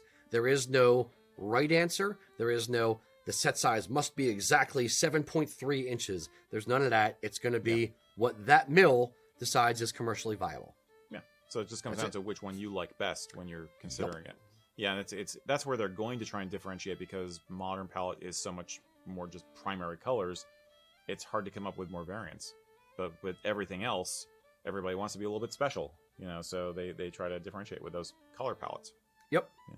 They want to be different, so that they're like, the whole reason why reproduction was made up in the 1950s was because Kenny Dalglish's father wanted to come up with something different than the standard modern, the standard ancient that was out there. So he came up with the browns and grays of a reproduction material, and that's how that kind of took off. Mm-hmm. And then when that took off and started selling more and more, and Loch Heron came out with their range of effectively similar color palette, House of Edgar said in the 90s, oh, well, those are selling, but we don't want to do the same thing, so we're going to make muted, which is like olive greens and a stormy sky blue. So they just took it into a little bit different of a direction just to differentiate their products from their competitors. Yep. there's this is a very, very long-standing industry steeped in a lot of history and tradition, but at the same time, it's an industry. It's there is, there is competition here. There is, a bunch of it's a business, period. So you have to kind of navigate that in with the tradition. Make sense? Very shaggy dog. Yes. So that's the difference in the colors. Super shaggy. He's back there saying, I get it. He's like, shut up already. Jesus. Now, I think we have a pretty good graphic. I think in our blog at one point we put something up there. I think I've done a couple of images it's got showing a different to variants. visually see it. It's got a good comparison to the of one tartan on all the variants. Yep. Yeah, I did. Thank you for the reminder. Yeah, I should still have those images somewhere. So, and if not, it's not difficult. Yeah. Very good, Mr. Mack. Alrighty, I think Eric, you might actually have this question in your notes. Okay. But James is asking, ghillies. Yes. He needs a wide width shoe, usually an EE or a triple E, depending on the manufacturer. However, likely only wear them a couple times a year. Are there any economical ones available? Or do you have to spend upwards of a lot of money to get the wide width? Says it's been an issue with him for 30 years finding wide widths. Or is there an alternative like ankle boots, as you've noted previously? And he also wants to know when we'll open an annex in Pittsburgh. Unfortunately, the Penguins are there, so that ain't going to happen. That's a deal breaker right there. It is. I think James, we talked about your question just this morning, actually, because we were thinking about different options. You're not alone in your problem. I'll answer the first part or the last part first, and then turn it over to you because you had some thoughts on this. The alternative shoes that I personally like is there's a certain style of walking boot that's out right now. Mine come from Bass, but there are other manufacturers that make them as well, and it's a short height leather walking boot with broguing in it, and it's designed to mimic a 19th century, early 20th century walking boot, which is why I usually call it a Victorian walking boot. They're comfortable. They look fine for a lot of occasions. I wouldn't necessarily use them for formal, like after 6. But if you want a nice looking, smart day wear kind of a boot that's going to be more comfortable than a lot of Ghillie Brogues sometimes are, and you don't feel like dealing with the laces or something, then it's a really good option. I like them a lot. But as for the sizing thing, or over even, to you. Well, even just to touch on that as well, even like low, 8-hole Doc Martens or something like that, anything low boots generally look fine in a casual kind of setting with kilts as well. And as you kind of alluded to, there's a lot of companies right now, they're kind of in fashion, so to speak. So there's a lot of budget type companies and sales and things going on for that. So just go to your local mall, local outlets, whatever it is. Outlets are great for that, Yeah, and look for sales on shoes.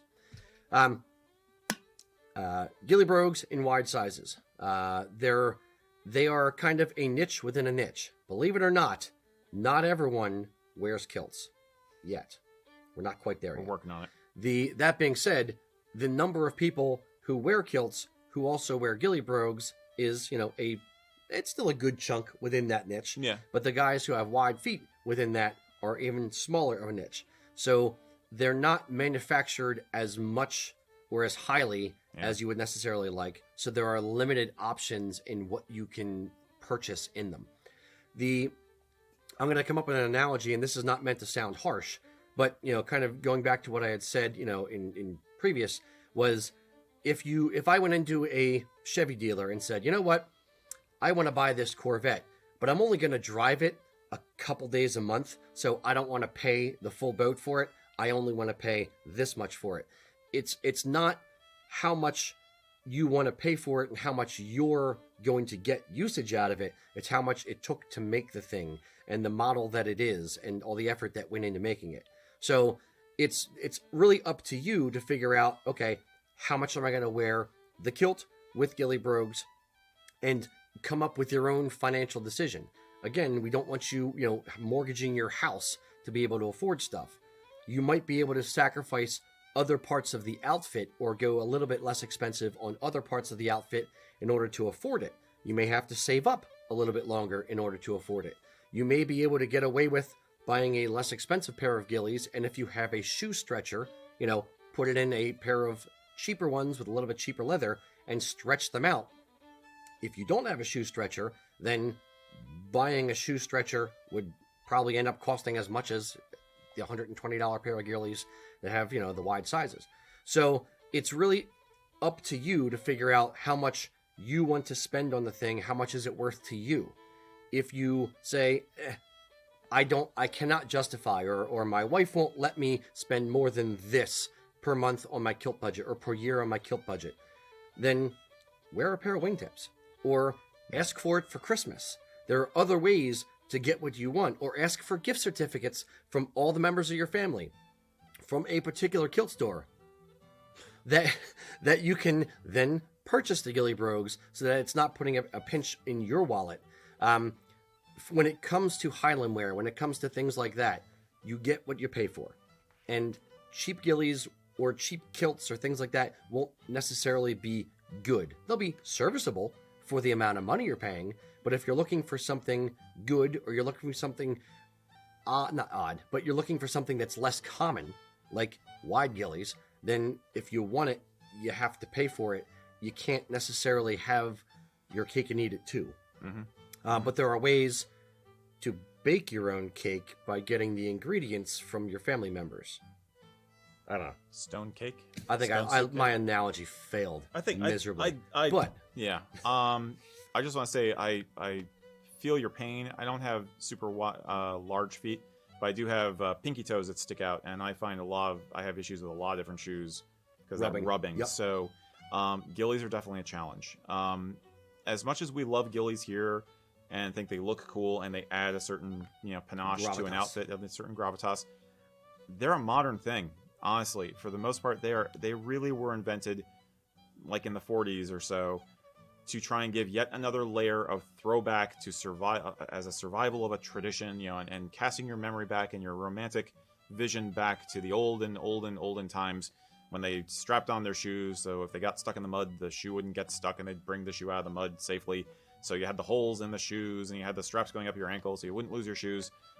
But it's basically that kind of romantic story which makes the Ghillies emblematic. If you look at photographs prior to like the 1950s, you're going to have a hard time finding guys wearing Ghillie Brogues. They're mostly wearing regular shoes. That's what people did. They wore regular shoes. If you want a very authentic alternative that's really actually period, then wear buckle brogues. Those are shoes that people actually wore in the 18th century. And Max was like, yup. So it's... No, Max laughing at me because he hates buckle brogues. And I'm also switching. Yeah. I love my day brogues. I wear them more than anything else, probably. So as I often tell people, it's about the overall impression of the outfit and trying to be put together for the overall effect. Do not get too caught up on one detail if that detail is going to make you uncomfortable, or if it's not going to work for your body or something, or your budget, or your budget. Yeah, I mean, you can go without a kilt pin, theoretically. You can go without a certain kind of buckle or a fancier buckle. But the overall effect of the overall outfit, head to toe, is what you want. If your feet don't work with Ghillie Brogues and you can't find Ghillie Brogues that fit, just wear nice shoes that do fit. It's okay. You're not flying in the face of tradition. You're not insulting anybody. Is that fair to say? Yeah.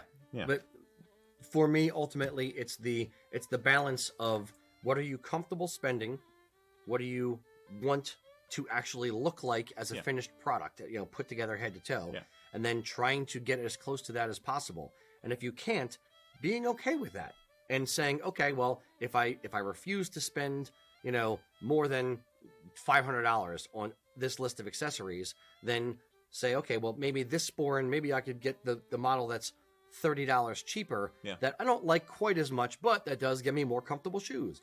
And you can balance out your budget that way. It's it's all about balancing your budget. I do think there's something you said also for quality that's going to last you a lifetime. I mean, you may only be wearing the shoes a couple times a year, but if you never ever have to think about it again for the rest of your life, it's worth investing in, perhaps. Talk to a local cobbler. They're harder to find these days, but they do exist. And it may be that they can say, well, I can either make this for you, or you can get this size and this type, and I can modify it for you. It's going to be so much more expensive, though, that way. I know. It's just, I'm saying there are different ways to do it. I don't know how much pain he's in. True, but if he goes to a cobbler, I don't know how much they're not going to be cheap because there's not many of them around. That's kind of the point. I'll give one other thought along similar lines. People have tried to get Ghillie Brogue laces and wear them with regular shoes. Don't do it. It looks dumb. I promise you don't want to do that. I've seen guys regular wingtips at that point. Yeah, just go with the wingtips. Don't try to fake it with wingtips or other dress shoes or boots. I've seen people do it with boots, and buy ghillie laces and run them up the ankle. It looks dumb. Yeah, and I would say this as well. At some point, respectfully, I'd say this. At some point, either bite the bullet or don't. You have to kind of. It sounds like you've been thinking about it for a while. It sounds like, it's... He's been suffering for years. So yes. Either suffering or... I don't think he necessarily has ghillies because he keeps talking about looking for them. Mm-hmm. So, at some point, either just resign yourself to a decision and stick to it. So, either that's it, I'm just going to buy them, suck it up, and I'm going to, stop going to Starbucks for a month. Or just say, nope, it's too expensive. I refuse to do it. I refuse to spend that money on shoes I'm not going to wear. And then don't wear them. But make a decision and stick to it and be okay with your decision. Mm-hmm. Don't just be okay with your decision. Be stubborn as hell. It's the Scottish thing because that's the Scottish thing to do. Right? Yes. Yeah. We're very shy. I thought you were alley-ooping me there. I was going to say it, and then you... Yeah. Sorry. So close. You want to start scripting our answers? I don't think that'd be a good idea. This isn't scripted? No. But, Eric, I thought it was. Gee, Rocky, let me ask you a question. This is all scripted. How's it going? How's it going over there, Mac? Oh, we're doing good. Okay. There's quite a bit of still have one or two people watching. Discussion going on, but we've got a few more questions that are coming in. Okay. We do have to ask some of the. Yeah, we really should do that. Some of the preloaded. Let's do one or two of the preloaded ones. Let's try to weave. We're not ignoring you people that are live. We have a lot of people who've pre-submitted questions, and we, thankfully, due to you guys there. I honestly want to do a show at some point where we just play catch up and go through rapid fire, all the bank of questions and no new questions, just to make sure we do these people right. Okay. So I have two questions to start you with, which are actually kind of related. Louis Collingwood was saying, my roots trace back to McKee, to sept and Mackay. He does not pay for a membership to be a part of the Mackay Clan Society, but he would like to wear the clan badge as a kilt pin or cap badge, etc. Is it considered bad form to wear clan regalia if you are not paying dues to your clan society? No. It's the clan crest is basically showing your allegiance, your fealty to the clan chief. Therefore, no, it's for sale at, not billions, but a lot of places across the world. You're just basically showing your heritage. It's no more or less than wearing your clan tartan. Mm-hmm. Yeah, I talked to him a little bit online, not in depth, but basically saying I think he gets points for even asking the question. Yeah, because most guys don't even think about it. Most guys are just like, "That's my clan. I'm going to wear the pin. Yahoo!" They don't necessarily think about. He's trying to support the society. Yeah, he's trying to do the honorable thing and support the society, which makes perfect sense. But yeah, the basic answer is no. You represent, and just by representing, you are doing a service to your kinfolk. So that's fine, and that's how most people play it. If it becomes a good thing or a convenient thing, comfortable thing, logical thing for you to join the society at some point in the future, then you can do so. But you don't have to.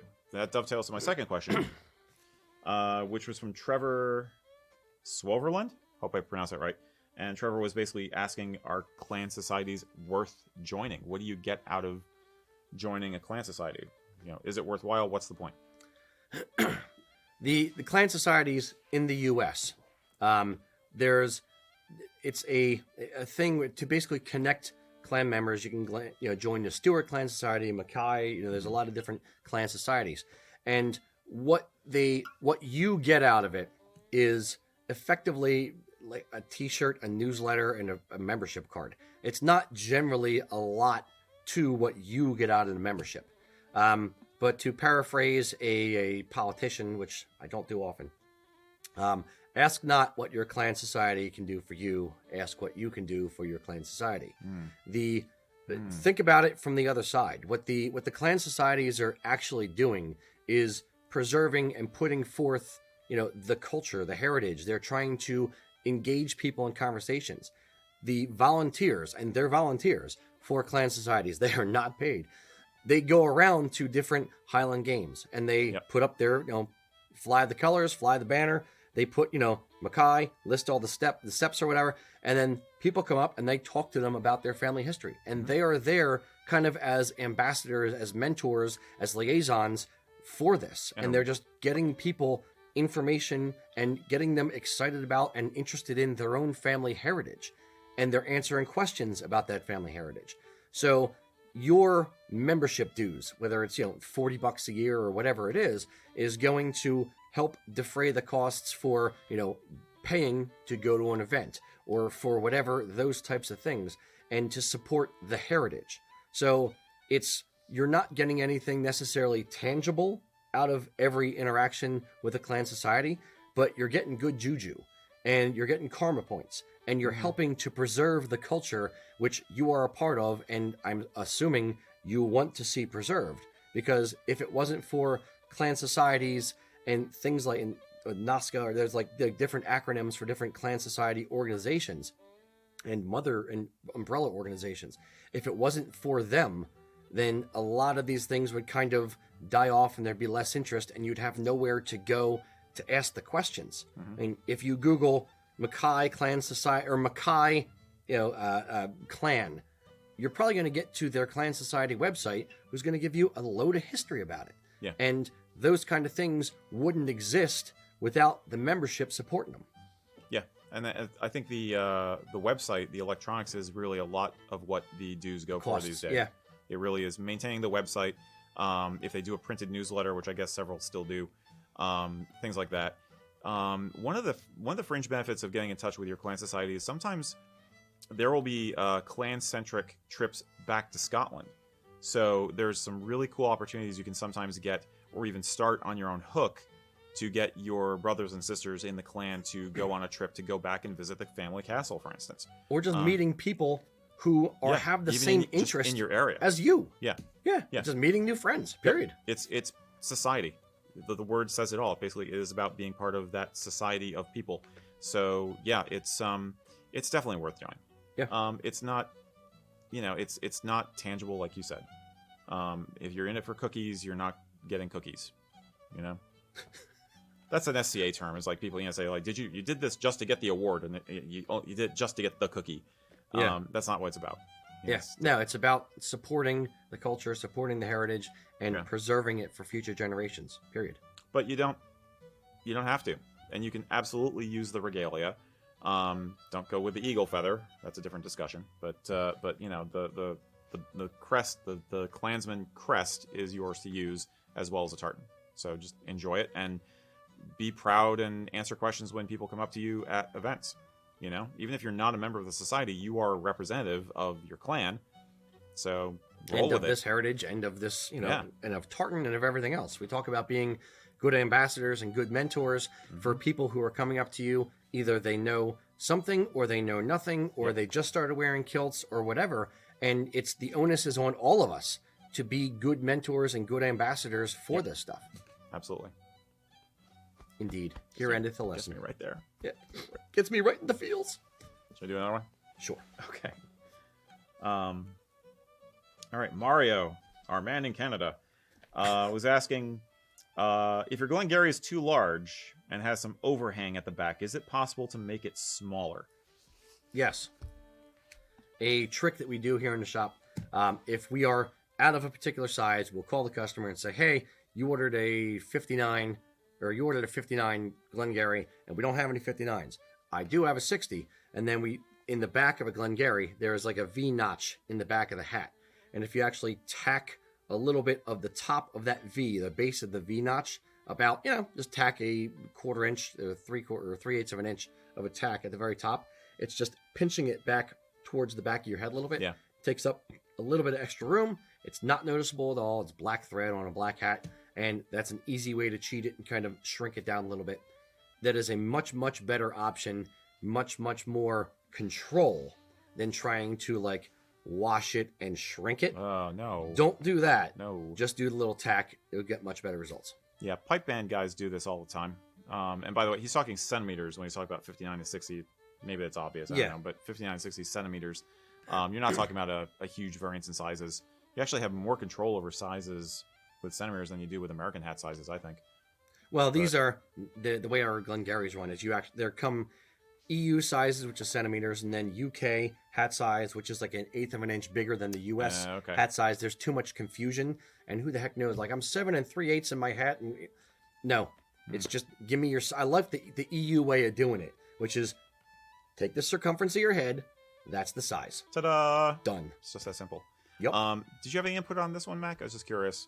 Yeah, my only other advice would be use a. He's like, nah, hats. I don't do hats. Says the uniform guy. Yeah. I was just gonna say, make sure you use a heavy thread. Use like a button and carpet thread, so it's strong. Even if you don't, well. Okay, even fine. if you Never don't, mind. I don't know what I'm talking about. I'm gonna shut up now. We use regular sewing thread. If you're tacking it, you're going back, forth, back, forth, back, forth. So when you reverse the direction of the thread on the stitch, you're locking it in there. A cabling effect. Yeah. So you're just kind of go back, forth, and then it won't come undone. Okay. You can use carpet thread if you want to, Eric. All if you're hand sewing it, then I would do that because you have to do less stitches. I was assuming it was hand sewing. I wouldn't try to put a hat through a sewing machine, personally. Yeah, who would ever do that? Our machines do everything. Our machines. We don't everything all they're have supposed to be industrial able to sewing do. machines at home. Our sewing machine tech, Robert, comes in, and every single time he comes here, it's hysterical. He's just like, this isn't supposed to do this. This machine is not designed to do what you guys are doing What to the it. hell are you guys doing with these Pretty things? much. Yeah. He's awesome. I love Robert. He's a cantankerous old man. great. Oh my God, is he? He's super cool. Should I do another one, or should we go back to Mac's list? Do. Okay, Couple more we'll bounce back and forth. Yeah. Alrighty, so this is more of an undercarriage question. Oh dear. So Daniel is asking, is there anything other than talcum powder you would suggest to reduce... coat the undercarriage? Yes. Rusty Jones. Chevy makes this tar spray. Body Glide is one. It's something that runners use. Yeah. Is a good thing to coat the undercarriage, as it were. There's talcum powder. There's Gold Bond, not the blue menthol one. Trust me on that. Like Mac just spit his drink. Yes, nothing with menthol, nothing with heat activation. Yes. Oh Lord. So yes, anything that's going to provide a little bit less friction. So talcum powder. The issue with talc is that it will rub off during the day. Yeah. So if you're going out for a festival gross. for a full day kind of thing, I would say wear Body Glide, which is it comes in like a deodorant stick kind of roll on thing. Yeah. It's not rolling. It's a stick. Stick. Yeah. But there's other versions of it now. As you can get it at running stores kind of thing. That's designed for anywhere where there's rubbing and chafing. Option 2, wear underwear. Mm-hmm. Yeah. Worst case scenario, pair of bike shorts, something like that. Can work wonders. Yeah. But I definitely prefer the Body Glide. I've never tried the talcum powder thing. And I do sometimes did have when we chafing first in the started. summer. So Yeah. I just don't like dealing with it. But It does make a mess. it can. Yeah. Yeah, but white, white legs, white kilt hose, white kilt, and walking through a cloud. Yeah. So if you just have a foot pump, and talcum powder just sprays up, you could just like have all the guys in the pipe band just line up and just step over the thing. Poof, poof, poof, Get the air, compressed air. There you go. Just hold talc there. Psst, psst, underneath the guy's kilt. There you go. Body Glide. Just go get a stick of Body Glide. Yes. Yeah. Nothing menthol. Wow. Yeah. Yeah. Okay. My turn? All right. Mark Blind Dog is a YouTuber, and he was wondering, can you wear rugby socks with a kilt? Just because you can do something does not mean you should. There are some people will wear rugby socks with a kilt, basically because they are thin. They go up past the knee, and you can fold them back, or to the knee, and you can fold them back down. That being said, they're not the right tool for the job. Can I can I hammer something with a screwdriver? Sure, but it would work if you beat it hard enough, but it's not the right tool for the job. Ultimately, I would say this: most people wear or inquire about rugby socks when they're talking about, can I wear rugby socks with a kilt? Because they're just trying to save a couple bucks. In so far as you want to save money in your outfit, there are better places to save money. We're talking about a difference, it's 50% more or whatever it is, so it's a good bit more, but we're talking, $9 or $8 to $15 for a pair of economy kilt hose that are going to be right and fit the bill versus something that's, it's not a huge sum of money more. Mm-hmm. So in my estimation, what I would say is if it's really a concern, I would forego the fancier kilt belt buckle or forego the kilt pin and put that money towards a pair of better socks or whatever. It's ultimately it's about the overall look of the outfit, and you're going to get a better look with the right thing. And the right thing is a pair of kilt hose which fold down properly, have a little bit of a pattern at the top, and look right for, I keep doing the finger quotes thing, I'm sorry guys, that just looks right for the outfit. Mm-hmm. I agree.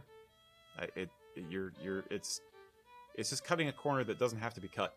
I've thought in the past, like if you're a serial kilter, our favorite term, and you're planning on wearing kilt hose every day of the week, then I could see where you might be concerned about spending money on a bunch of socks like that all at once. But that's not how you buy this stuff. You add on to your wardrobe slowly over time. You don't have to wear kilt hose every day of the week. You can change it up with socks that you just rooch down to the top of your shoes or the top of your boots. Get the right hose, spend the extra bucks. You're going to be happier in the long run. Don't lowball it, and don't, it sounds harsh, but don't be lazy about it. And some guys, I think, ask because I've got these. Can I wear them? I already got them. No, I don't think it's lazy. I think it's more along the lines of the cost thing, because it's, and I think Do you think hit it's the nail the on the heat head. thing? No, because you can get cotton socks, you can get other things. Okay. I really think it's the cost thing, and I understand I can get 4 pair as opposed to 2, but it's really what it boils down to as well is, what do you want your outfit to look like? Do you want to have 4 pair of hose that look, or rugby socks that look meh, or 2 pair that look correct and good and spot on? Yeah. I'd rather have a few less pairs of hose and have them look right than have 100 pair of hose that all look meh. Mm-hmm. Yeah, I agree. Yeah, can't say I disagree. We're cracking these guys up back here. At least someone's laughing at our jokes. Yeah, somebody is. Okay, Yeah. there's a plant. All right, so there you go. There's more than one price point for kilt hose. Get some kilt hose. Yeah. It's that easy. Yeah, if you want it and you want to represent your heritage well and you want to save up and do the right thing for it, don't just do it half-assed and end up not liking what it looks like. Do it right from the get. Even heritage aside, I'd say that kilt hose will look better with a utility kilt than rugby socks would. Yeah, and I'd even go further and plain look more flattering on a male leg than rugby socks, which are a technical thing. And I'd even go further and say I'd rather see somebody just wear a pair of cotton crew socks with a pair of sneakers and a kilt than wear rugby socks and have it look. It looks more correct even with cotton crew socks in a casual setting than rugby socks would. Yeah. Treat yourself. Enjoy. You deserve it. Damn straight. Mac? So we got another hat question here. Cool. Excuse me. So we have Lewis asking, would a bowler hat look good in a dressed... Would a bowler hat look good dressed up with a kilt outfit? I've done it, but only in a steampunky for fun kind of context. If you're being traditional, don't do it. For a number of different reasons. If it's like a con, convention or a steampunk event or concert or something like that, you're just out there having fun, not taking yourself seriously, then I don't mind it. My general rule of thumb is that the shorter the brim on the hat, the more likely this is going to look okay with a kilt. But from a traditional standpoint, absolutely not. It's not the right hat, traditionally speaking.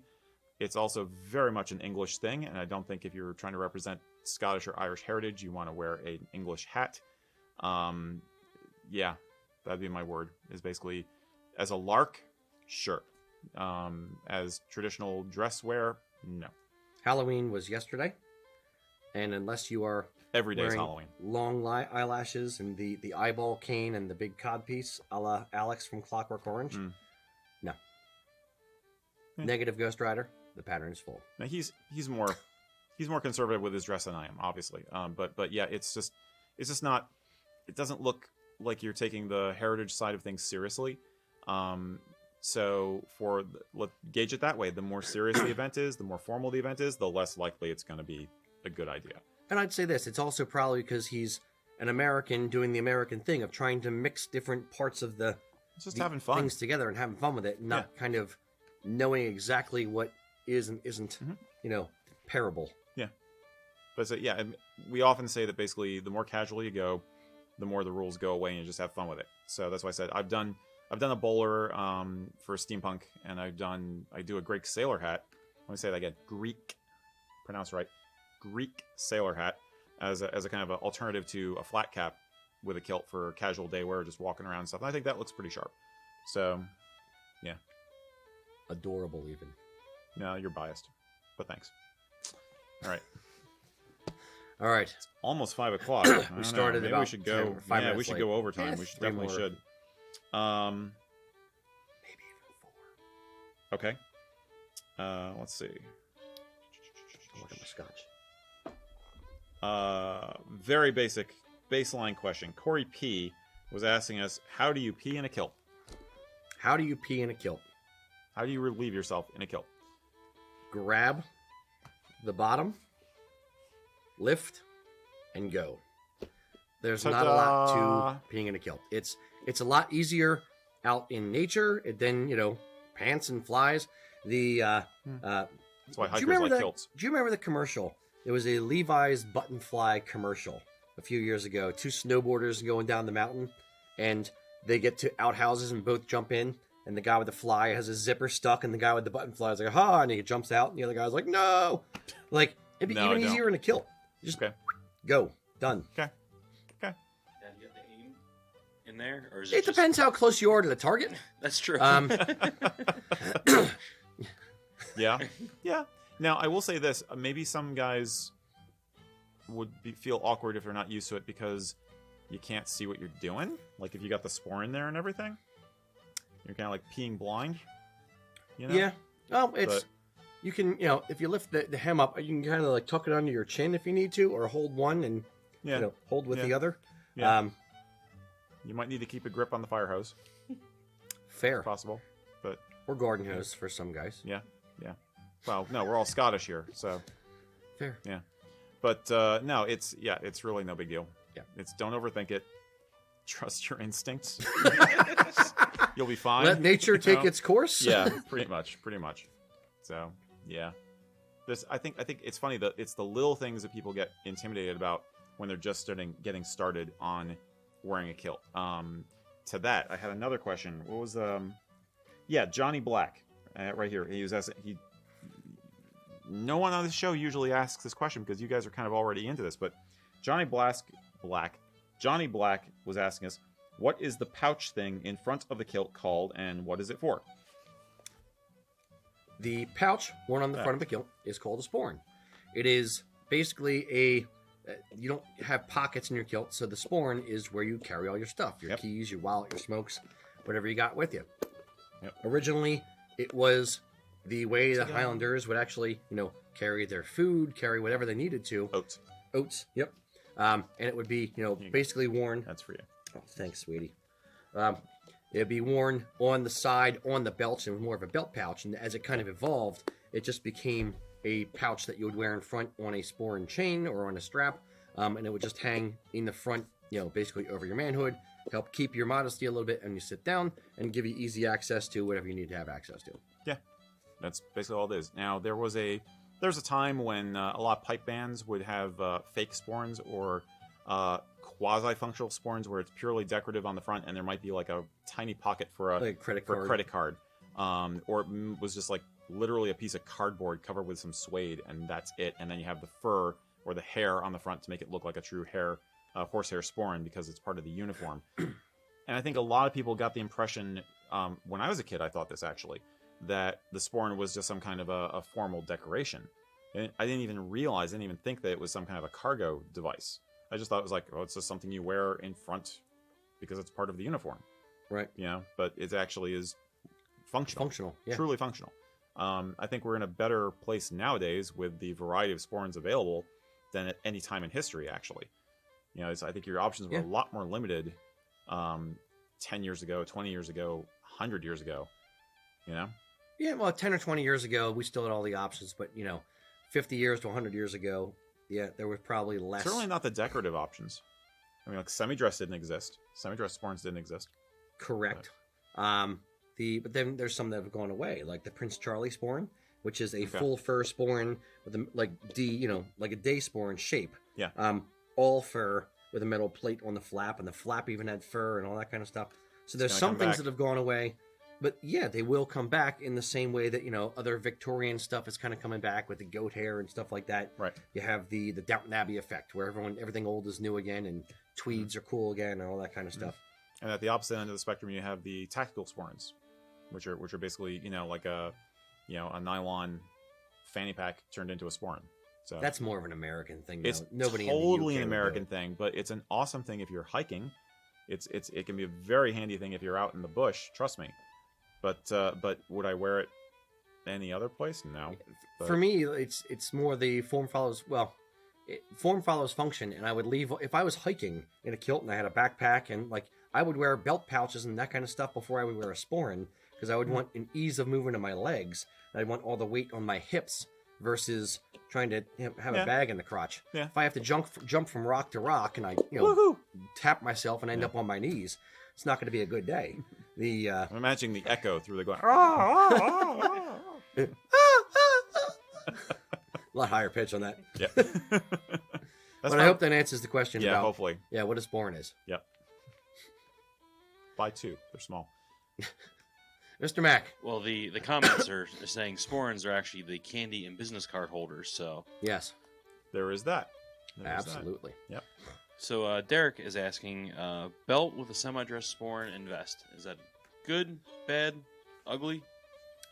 Belt with a semi-dress sporran. Now this is not a semi-dress. This is a day, but I don't have a problem with it. If you're going casual like this is not a great shirt that I'm wearing today, but this is basically casual, kind of smart. You don't wear a belt typically with a vest if you're keeping it closed. So if I were wearing a tie today and keeping this waistcoat closed to look more formal, a little more presented, I would dispense with the belt. But I have no problem with a semi-dress with an outfit like this. Yeah, whether you wear a belt or not is the rules, the guidelines, the conventions, if you will. Okay. It's really more dependent on the type of sporran and the vest or no vest that you have. So if you're wearing a dress sporran with a belt, the problem is the top of the sporran has that little ball on it, and it sits right underneath the buckle. So when you sit down, it ends up knocking into the buckle and either breaking off the ball or scratching the buckle or scratching the sporran. Make noise.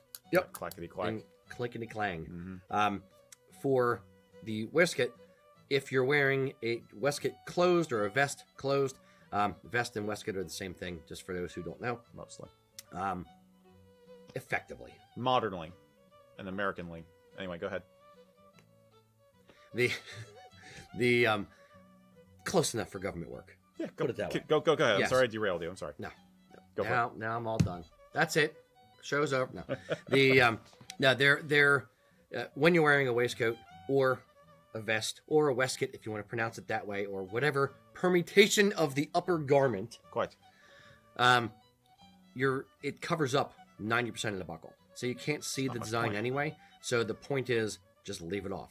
It's not needed to hold the kilt up. Right. Now, if you're wearing a casual like Erik likes to do and keep the vest open, then the buckle kind of completes it and makes it look nice. Yeah. I'm wearing a vest today with no belt on because the vest, or excuse me, I'm wearing a sweater today with no belt on because the sweater jumper. or cardigan. That's different. Yes. It'd be different. Named after Lord Cardigan, who was a jerk. But anyway, How dare you speak about Lord Cardigan that way? I totally do. I don't know who you are. My God, man. The Some of the anyway, greatest bastards of the Crimean War. You don't know this? You didn't learn this in elementary school like I did? Anyway, you go learned ahead. the Crimean War in elementary school. No, I'm joking. I was learning numbers. Yeah. I did too. The 500 into the Valley of Death. Rode the 500. 600? I forget. See, it was elementary school. I can't remember. We have gone well off track now. Yeah, but it's after Multiple 5, so times. it's okay. Yes. So basically, yeah, it's again, like you were saying a moment ago, the more casual the outfit is, the more you don't have to really worry about the rules too much. So vest open for a casual kind of rakish, going out to the pub kind of look. Sure, go for it. Indeed. See, I can be casual. I can use the slangs. Now, would you wear a belt with no shirt? Yes. That, Yes. that is convention. If you're shirtless, Yes. If you're shirtless, I would. belt, Yeah. belt is mandatory. Because then it just increases the manliness, and also it helps suck in your damn gut, so you can get that. Hopefully, get that Putin-esque torso thing going. When I go horseback riding, Putin-esque. topless in my kilt, Yes. I do that all the time. Yeah. Now, do you go side saddle? Would you go side saddle in a kilt? No. No. I think that'd Okay. be worser. Probably. Definitely worserist. Yeah. Anyway, them. we should do a whole show about Hollywood misconceptions. We should do And a whole kilts, show we where we really make do. up words in every answer and Okay. see if people catch it. Okay. Gridular. Speaking of making things up and not making them up, wanted to give you guys a reminder that, and other people have noted this too, that at some point we need to do the tartan challenge. Yes. So I think maybe in the next few weeks we should try to catch some time to film you guys. See if Mac and Rocky can go head to head and. I It's think we on. should bring Guess the Lucas in on tartans. this too. Oh, you want No, Luca's gonna fail miserably on this. Exactly. know, That's like- the whole point. Yeah, Mac wants a ringer. Mac's scared. He scared me. I smell fear on you, boy. Oh, it's a man. quote from Bob's Burgers, by the way. Okay. I kind of threw down the gauntlet for Mac about 2 months ago now when we first showed in the new studio where all of our beautiful tartan books behind us. We want to have a challenge between me and Mac, timed challenge, penalties for wrong ones in the form of like extra time added on or something. Clock running, blah blah blah. See who has them down cold. I think if you lose time, Yeah. if you get one wrong, then whoop, then the timer jumps another. No. We're gonna time how long it takes to do them. Okay. And then if you get one wrong, like 4 seconds or 3 seconds gets added to your I see. time, and whoever To has your- the to low, your it's like score, golf. as it were. I Whoever see. has the lower time wins. Got it. Okay. Yes. Okay. Cool. And for this, Mac is going to be blindfolded. He's gonna go and braille the tartans. This feels like his fingers are so sensitive from years of kilt making. He can tell the thread count just by feeling the cloth. Yeah, it's very zen. Like shooting that arrow. Mac's through- back there through the- studying them right now. He's like, oh, okay. He's like, No, yep. Look at that one. Now we're back to hashtag Sheriff Erik. So Okay. I want to do hashtag tartan challenge.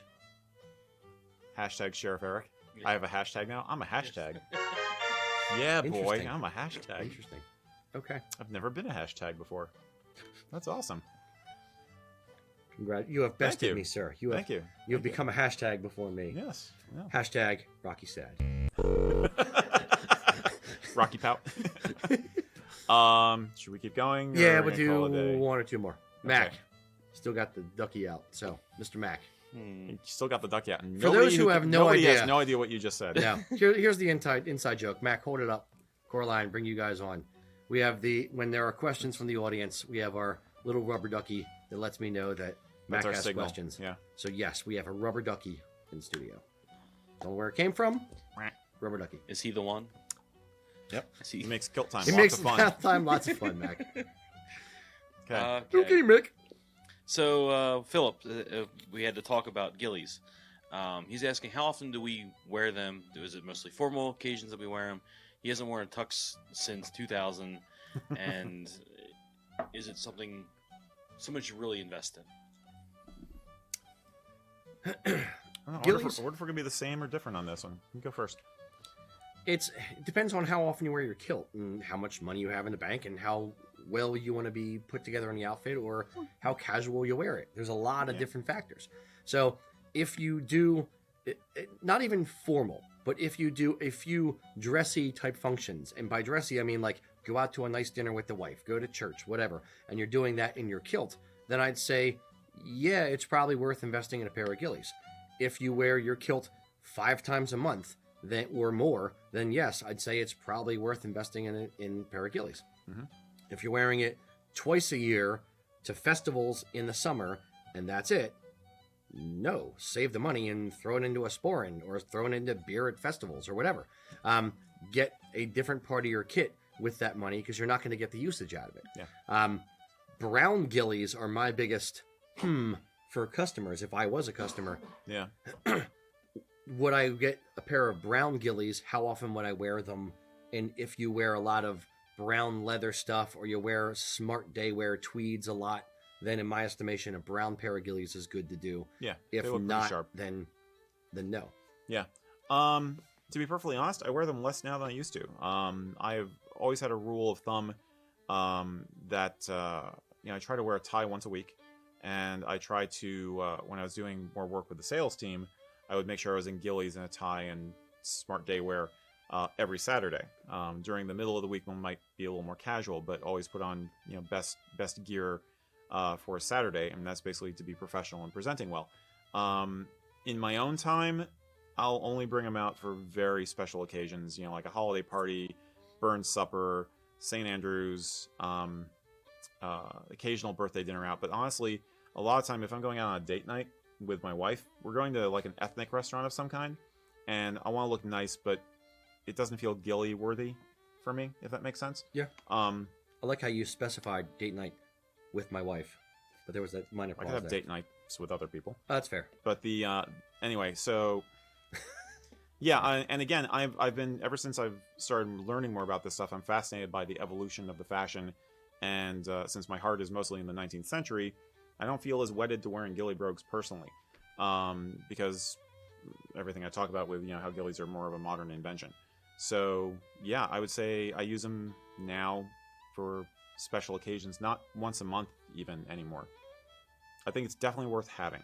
I would feel odd being in a Prince Charlie without them, because I do consider them to be that little extra icing on the cake when you're doing a formal outfit. They just add that little extra interest, and that sense of romance. So, and motion too. I mean, even just seeing the tassels move when you walk, it's that extra interest when you are there being a presence in the room. It just feels completed. Exactly. Yeah. Now, one thing I'll point out as a kind of random tangent with Ghillie Brogues, if you're wearing ghillies with the Prince Charlie or with whatever you're wearing it with, I tend to like them with slightly lighter color hose, so you show off the laces. If you're wearing ghillies with black kilt hose, you can't really see the laces real well. Yeah. So you end up just looking like you're wearing a pair of weirdo wingtips. Yeah, I've always preferred charcoal hose over black in general. For that reason. For that little bit, different bit of contrast.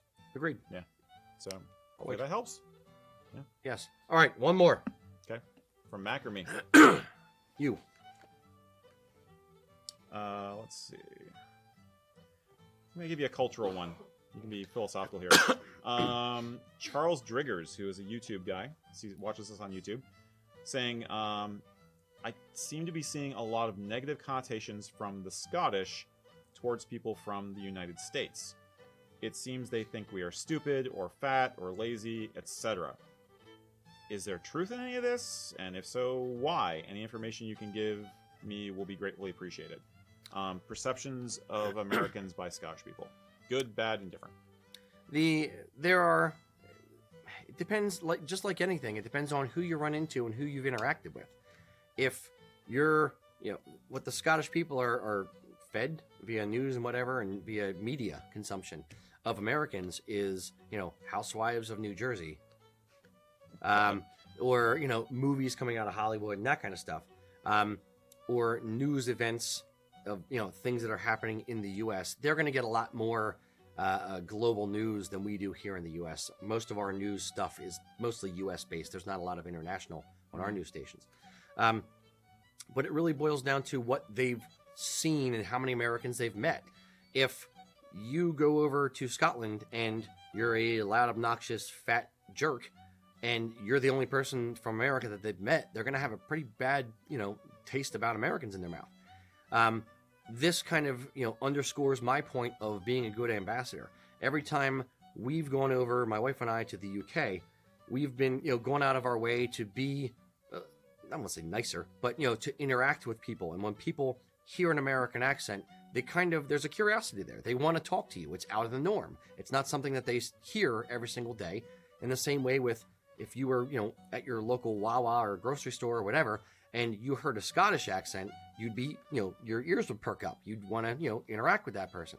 So when that happens and you're in their country, you're a guest in their house, as it were. Yes. So you want to make sure that you're representing your country well, you're representing, kilt wear well, you're representing yourself well to them. You're a good ambassador for everything that you stand for.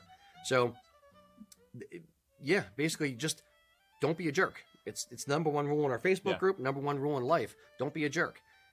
Recognize the fact that you're an ambassador and take a little bit of extra time to make sure they know that you're a nice guy, nice girl, whatever.